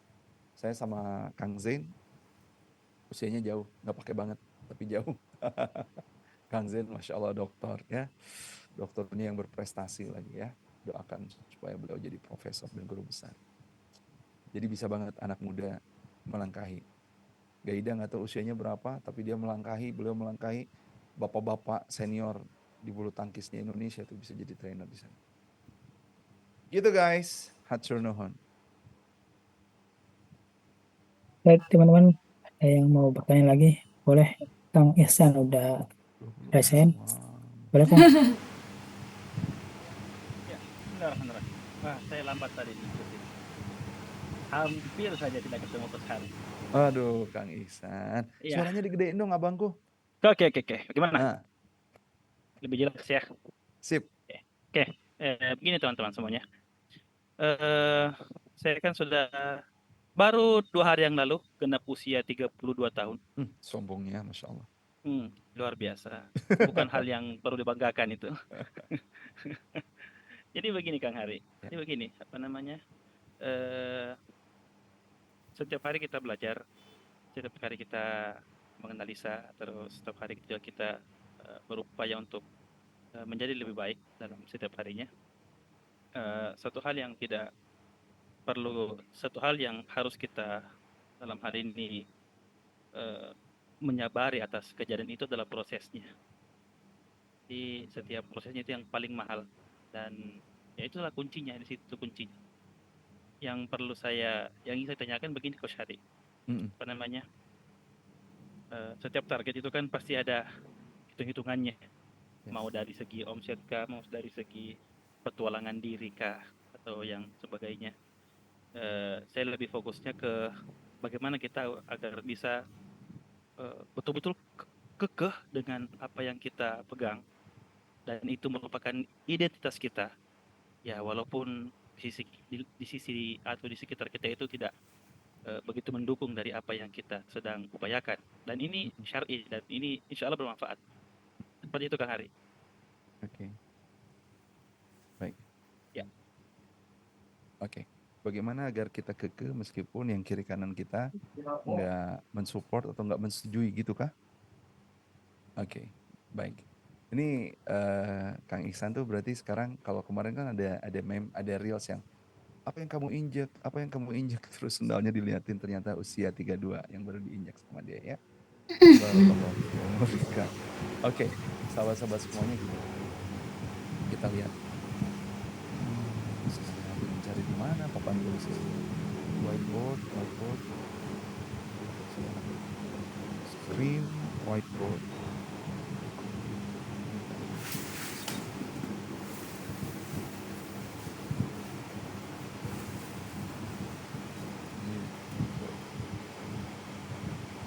Oke, kelihatan ya, teman-teman. Bismillah. Ada 3 tips in business.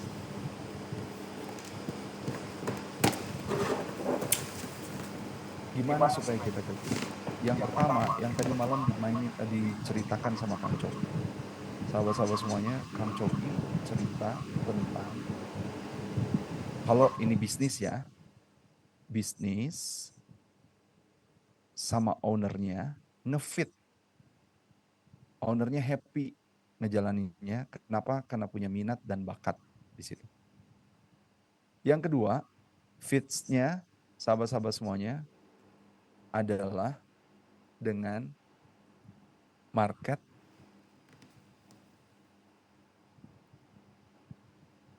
needs, ya. Market dengan produknya ngefit. Market dengan produknya ngefit. Produk or jasa ya. Market and production fit. Yang ketiga, sahabat-sahabat semuanya, itu tuh namanya problem solution fit. Irisan kita melakukan sesuatu adalah di sini. Misalkan kayak gini, aku tuh suka banget menulis tentang leadership, misalkan ya. Tapi nggak cocok sama market dan produknya. Aku suka banget nulis leadership, terus aku tuh nulisnya ngomong di depan anak-anak SMA, tapi yang saya obrolin adalah leadership untuk di dalam corporate. Nggak akan ada yang dengerin. Apa nih sih Om, berat banget sih ngomongnya, tinggalin. Kenapa? Karena market dengan produk yang saya suka banget nggak ngefit. Sahabat-sahabat semuanya, saya ini suka banget ngomong tentang leadership. Market saya tepat di corporate. Saya ngomonginnya tentang leadership, misalkan servant leadership, which is itu leadership, atau barangkali saya ngomongnya tentang military leadership. Leadership ala militer untuk ngadepin permasalahan-permasalahan di masa depan. Nggak nyambung sama problemnya, solusi yang saya tawarkan kayaknya udah kuno banget. Maka supaya kita kemudian kekeh, dan kekeh itu kemudian membuat kita bertahan, kontribusi sama umatnya juga kuat, kemudian kontribusinya kelihatan dan dirasakan manfaatnya, disesuaikan sama segmennya.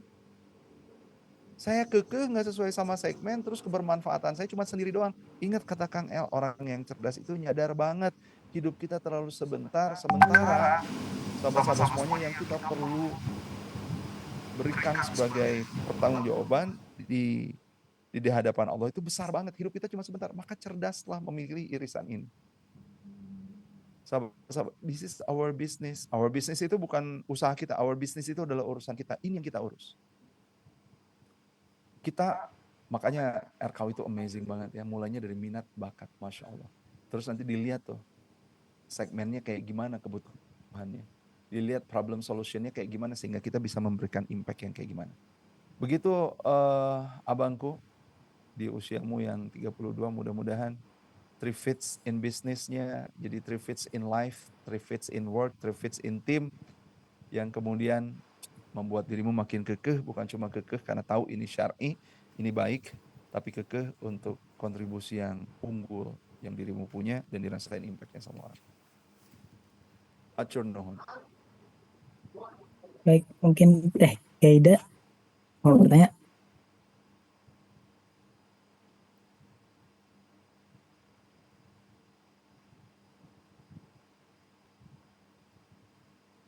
Bismillah, terdengar suaranya, Kang. Jelas, Kak. Ya, sebelumnya makasih juga atas materinya, Kang Hari, salam kenal. Mungkin tadi dimention kalau dari Jeda, cerita sedikit, kan Jeda background-nya memang atlet gitu ya. Terus dari kecil kan nggak tahu nih kita tuh minat bakatnya tuh apa, cuman karena dorongan orang tua gitu. Nah terus sebenarnya dalam perjalanan panjangnya itu banyak mau berhentinya gitu ya, tapi ternyata takdirnya masih aja di bulu tangkis gitu ya. Malah sampai sini gitu. Nah terus ternyata saat di dasarnya melakukan hal lain gitu ya, explore banyak hal, kok ternyata apa ya, lebih passionate atau enggak, seru juga nih ngelakuin hal yang lain gitu ya. Tapi karena kayak udah tercebur mungkinnya di dalam bulu tangkis gitu. Jadi dan itu udah sebagai identitas gitu. Dan kalau Gaida lihat, kalau ngelihat mungkin player yang lain, kayaknya mereka bisa lebih talented nih dari Gaida gitu ya. Kalau yang lain tuh, kalau dari nggak harus disuruh orang tua gitu ya. Misalnya tuh udah kesadaran gitu. Kalau dari Gaida mungkin awalnya tuh disuruh gitu, tapi karena ikut klub dan lain-lain persaingan, jadi terdorong sendiri gitu. Nah, maksudnya saat apakah saat Gaida ngelakuin yang lain tuh apakah itu kayak faktor bosan aja karena saking lamanya di dalam dunia bulu tangkis. Jadi ketika Gaida ngerjakan hal yang lain tuh jadi sesuatu yang baru. eh, Apakah kita harus merubah mindset juga? Ya kita nggak bisa ninggalin karena ini udah dari kecil juga gitu Kang. Dan gimana ya Ya, maksudnya terus bereksplor gitu. yes. Ini menarik banget. Ya gitu. Terima kasih. Masya Allah. Ini ada nggak ya bukunya? Ini dia bukunya. Jack Canfield. Ini ini aku tuh ketampar banget. Gaida, kemarin itu kita camping tuh di mana bro kita camping? Di Lembang ya. Terus Kang El membuka pertemuannya kayak begini coba. Buku-buku yang dibuat oleh penulis-penulis asing, kemudian dicetak di Oxford, dicetak di Harvard, disebarkan ke seluruh dunia, dipakai sama trainer-trainer nasional, diadopsi sama trainer-trainer menengah untuk corporate, diadopsi untuk trainer-trainer muda untuk anak muda dan anak SMA. Itu tuh buku-buku yang nggak berdasarkan, maksudnya buku-buku yang kemudian kita tuh harusnya punya buku-buku kayak begini ya.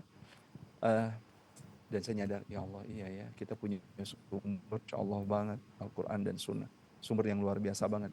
Saya membaca Stoikism dengan saya membaca Tazkiyatun Nafs, saya ngelihat Stoikism itu kenapa ya diminati banget sama banyak orang.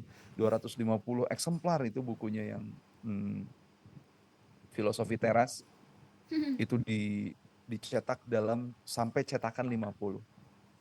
Sementara Tazkiyatun Nafs banget dibaca sama kita. Jadi saya itu tadi cerita buku dan mau minta izin sama Gaida dan teman-teman, mohon maaf saya masih preferensinya masih buku-buku yang kayak begitu. Sahabat-sahabat semuanya, Gaida di buku ini tuh diceritain tentang banyak orang yang kemudian dia membuat daftar aku ingin, ya, aku ingin. Dan kemudian dia menemukan ada keinginan yang dia inginkan banget tapi berbeda dengan yang sekarang dia lakukan. Misalkan orang tuanya memaksa dia untuk menjadi dokter. Tapi dia sukanya tuh sama hewan. Dia cinta sama dokter tapi dia nggak mau jadi dokter manusia. Dokter manusia. Dia pengennya jadi dokter hewan dan usianya udah nggak muda lagi. Kemudian apakah kemudian di rentang usia yang 45 tahun, kemudian dia berpikir, bisakah saya menjadi bisakah saya jadi dokter hewan? Dan kemudian dia memutuskan, saya tinggalkan semua untuk kemudian menjadi dokter hewan. Saya tinggalkan seluruhnya untuk kemudian menjalani impian saya. Sahabat-sahabat semuanya, dia jadi jauh lebih baik. Dia jadi jauh lebih menyenangkan, dia jadi jauh lebih bahagia dan dia mencapai impian-impiannya. Kang Hari bukannya lagi nyuruh Gaida, kemudian gak nurut sama mama sama papa, apalagi setelah sampai sekarang ini perjalanan udah panjang banget, udah jungkir balik, beratusan turnamen dan lain sebagainya. Enggak, tapi buat lagi RKU dengan seksama. Dan nanti temukan, mungkin memasak itu menjadi pelarian dari kebosanan pegang raket gitu. Tapi bisa jadi ketika misalkan Gaida sukanya apa sih selain badminton? Buat snowboard. Apa ya? Kalau sekarang sih Geda ya banyak explore, kadang-kadang kayak ngajarin teman-teman atlet juga kayak bahasa Inggris gitu kan. Itu juga kadang seneng juga kayak gitu. Tapi nggak yang advance ya, rata-rata mereka beginner gitu. Terus mungkin sekarang ngelihat di Indonesia juga banyak nih yang ternyata junior-junior Geda udah pakai hijab gitu kan jadi atlet karena dulu kayaknya agak sulit gitu. Mungkin encourage mereka juga gitu untuk terus gitu ya kalau misalnya mau jadi atlet gitu. Ya Sampai ngedesain hijabnya nggak? eh, Atau menggunakan nggak desain yang desain sudah ada? nggak fully desain, Mhm. cuman apa ya mungkin ngelihat model hijab jadi terpikir oke sebaiknya yang cocok tuh kayak gini gitu karena kan mungkin dirasain juga oleh Geda sebagai atlet gitu ya eh, jadi ya insya Allah mungkin kalau Gedanya aja nyaman mungkin kemungkinan gitu dari teman-teman yang memang atlet juga bisa nyaman juga gitu contohnya. Baik, makasih banget. Jawabannya kayak gini banget.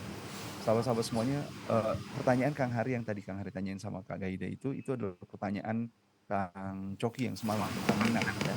Bisa jadi juga tentang bakat. Sahabat-sahabat semuanya, jadi kayak gini, ada uh, apa yang kita paling suka. Teopi tolong kasih tahu saya kalau saya lupa. Tapi istilahnya itu ada yang paling kita kuasai, kita mastering banget. Ada yang paling kita kuasai, ada yang paling kita kuasai, ada yang paling kita kuasai, apa yang paling dibutuhkan. Sahabat-sahabat semuanya, jadi ini perlu kita pikirkan. Yang paling saya kuasai adalah bulu tangkis. Yang paling kemudian saya sukai bukan bulu tangkis. Apa? Ngedesain fashion. Yang orang butuhkan apa? Balik lagi tuh, ya. Jadi yang paling kita kuasai, sukai ini mah nanti ranahnya Kang Coki ya. Yang paling kita kuasai, yang paling kita sukai, yang dibutuhkan. Nanti kalau mau jadi karir ditambahkan, pesaingnya siapa aja.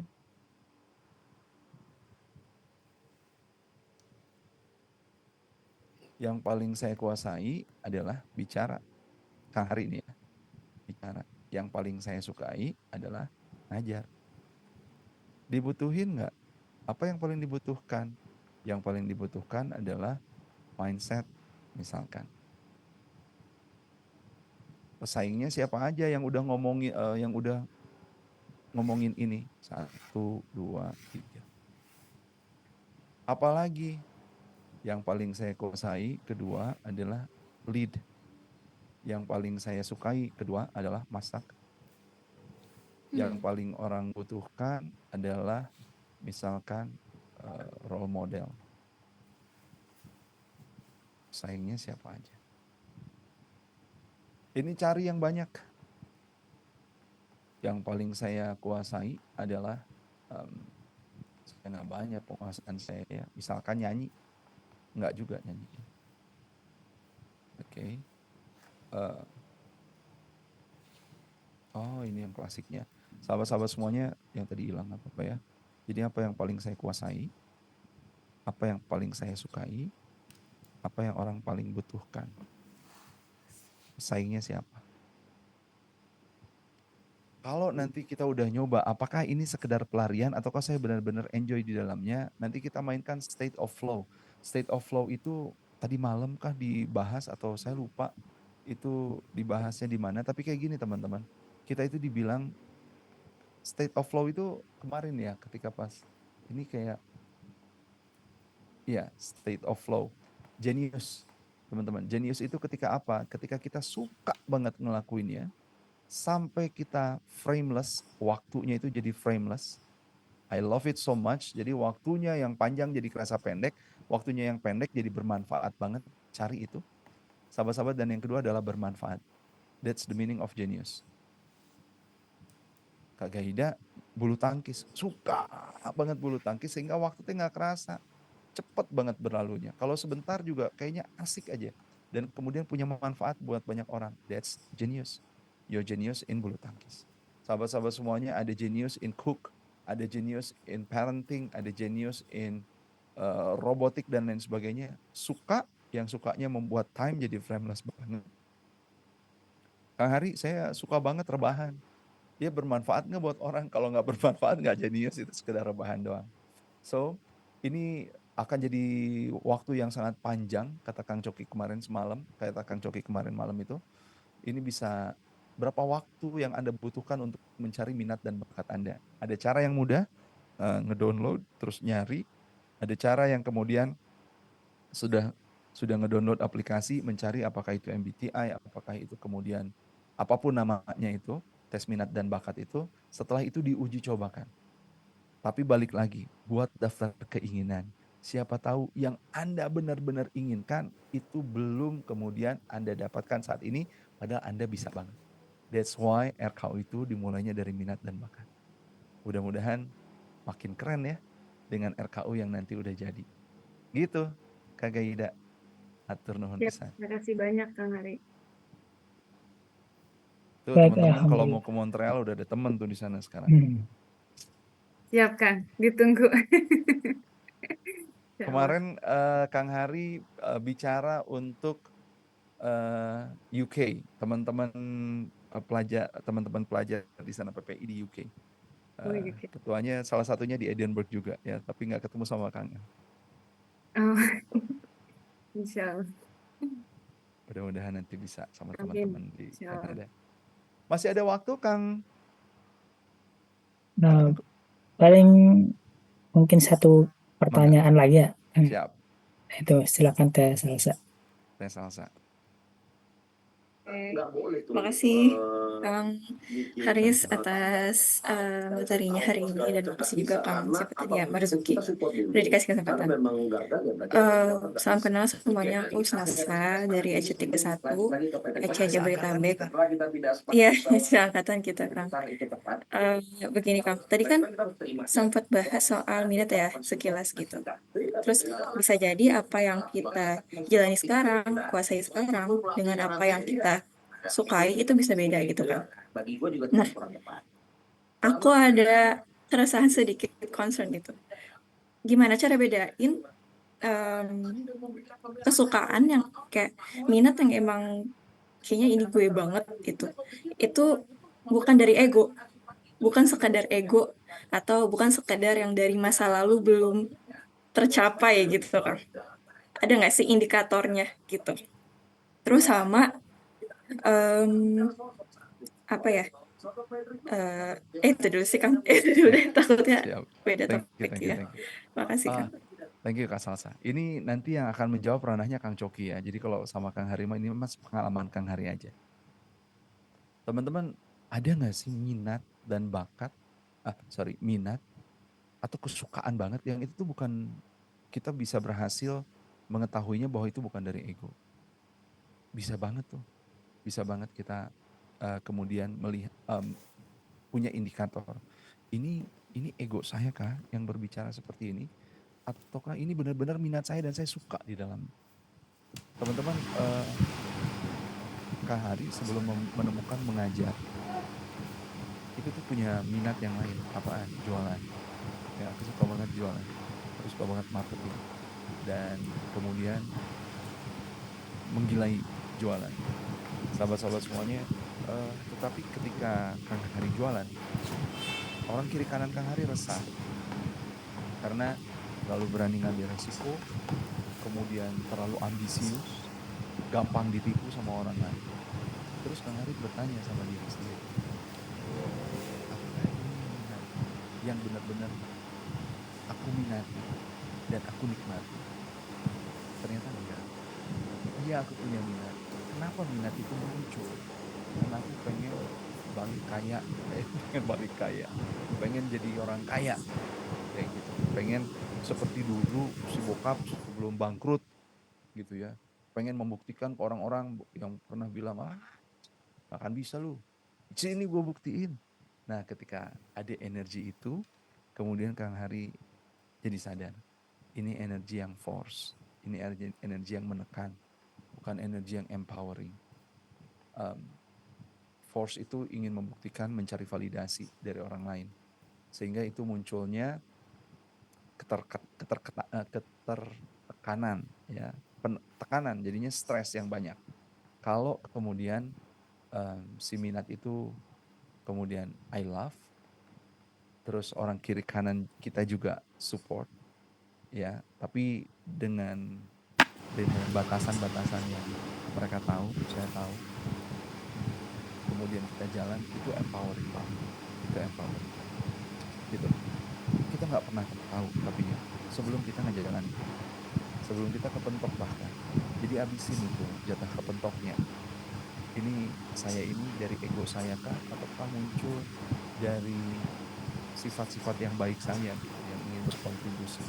Makanya istikharah itu jadi penting. Selain itu kita juga alhamdulillah sahabat-sahabat semuanya punya mentor kan, punya Kang Coki kita di sini untuk kemudian bertanya, is it minat datangnya dari ego saya, sesuatu yang belum selesai, yang masih jadi PR buat saya dan ingin saya buktikan, ataukah ini benar-benar minat yang kemudian bisa dipertanggungjawabkan ke depannya dan jadi kontribusi buat umat.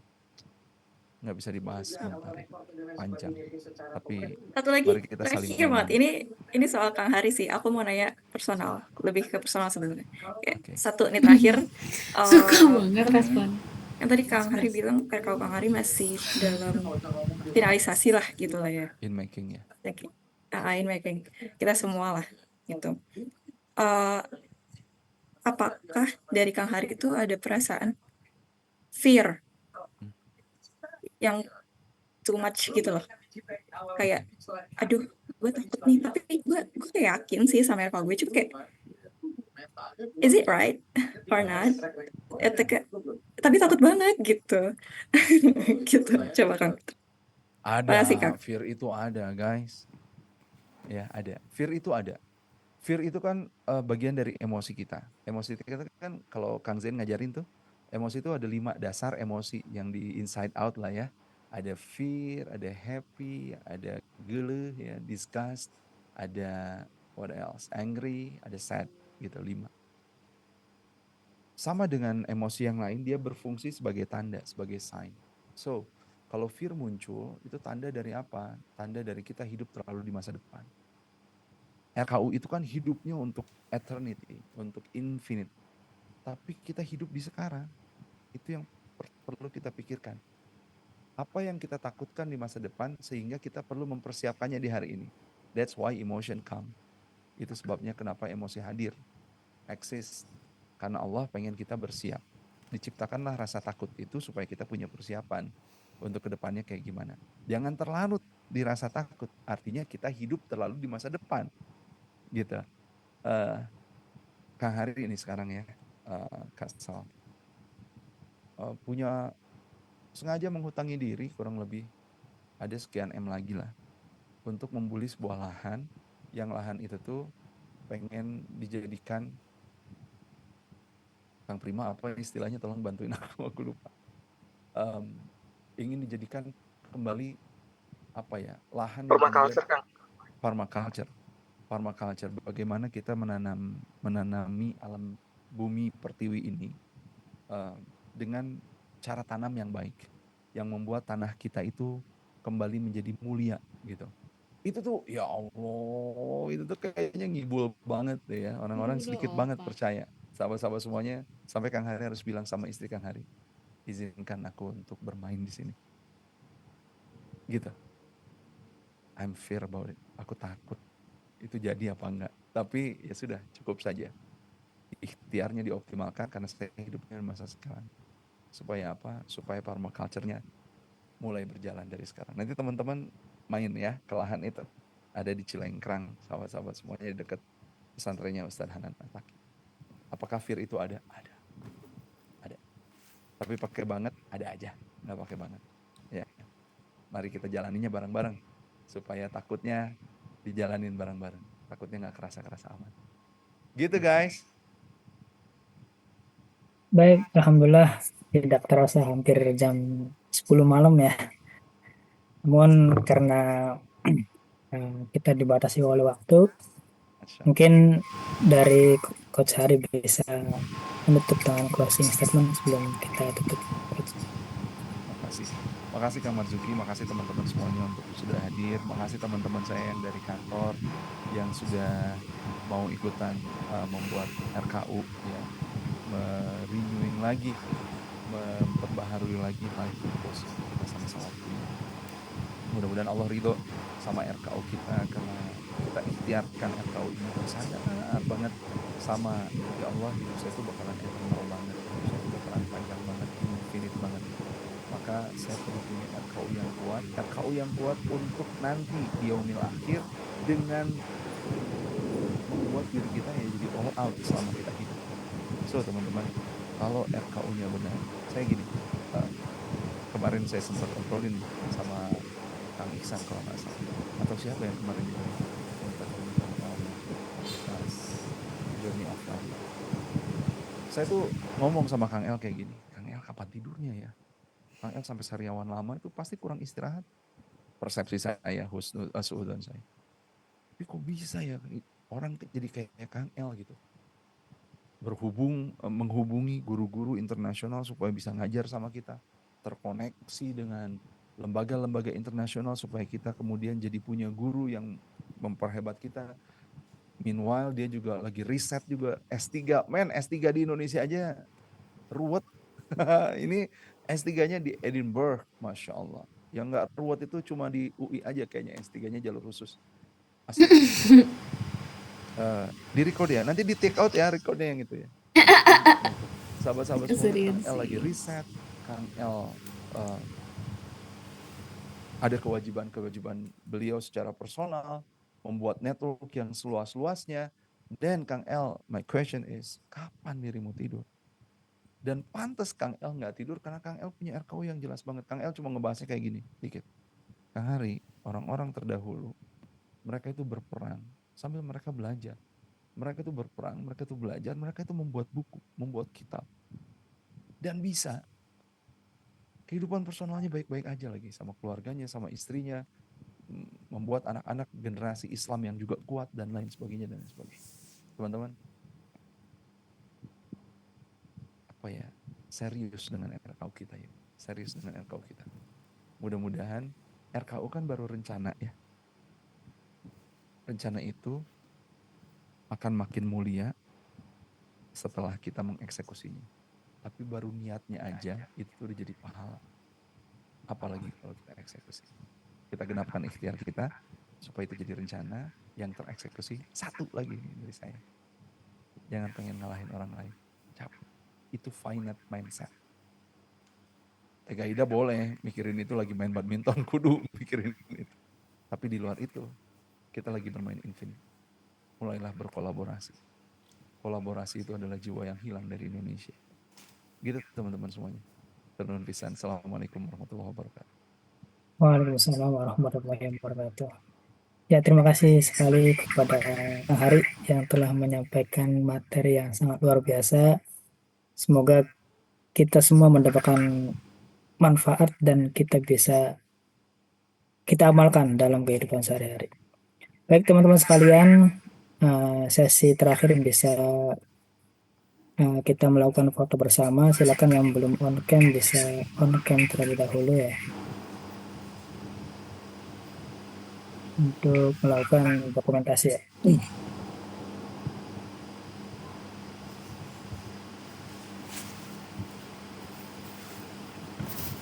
Ya, sesi foto dari admin.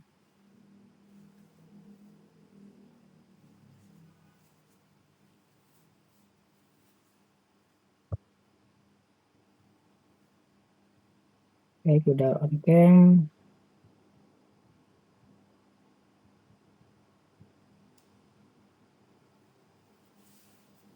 Baik, layar pertama boleh bebas terlebih dahulu. 1, 2, 3.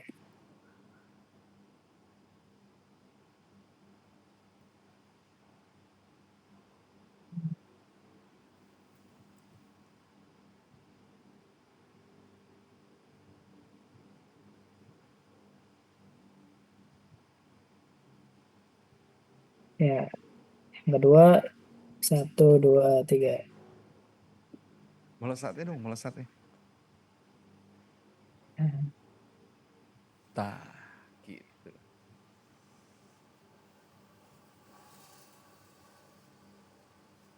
Ya, pose melesat ke sana. Ya, 1, 2, 3. Alhamdulillah. Sudah Kang Marzuki? Ya, sudah Kang. Aman? Fotonya tadi ada? Aman. Nah, ceklek katanya nggak ke save ya. Aman ya. Baik, terima kasih Kang Hari dan teman-teman sekalian yang telah hadir.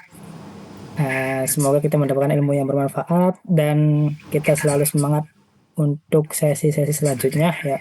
Yes. Kita baru sesi 5 Hmm. dan kita berada di penghujung acara. Kita akhiri dengan membaca hamdalah.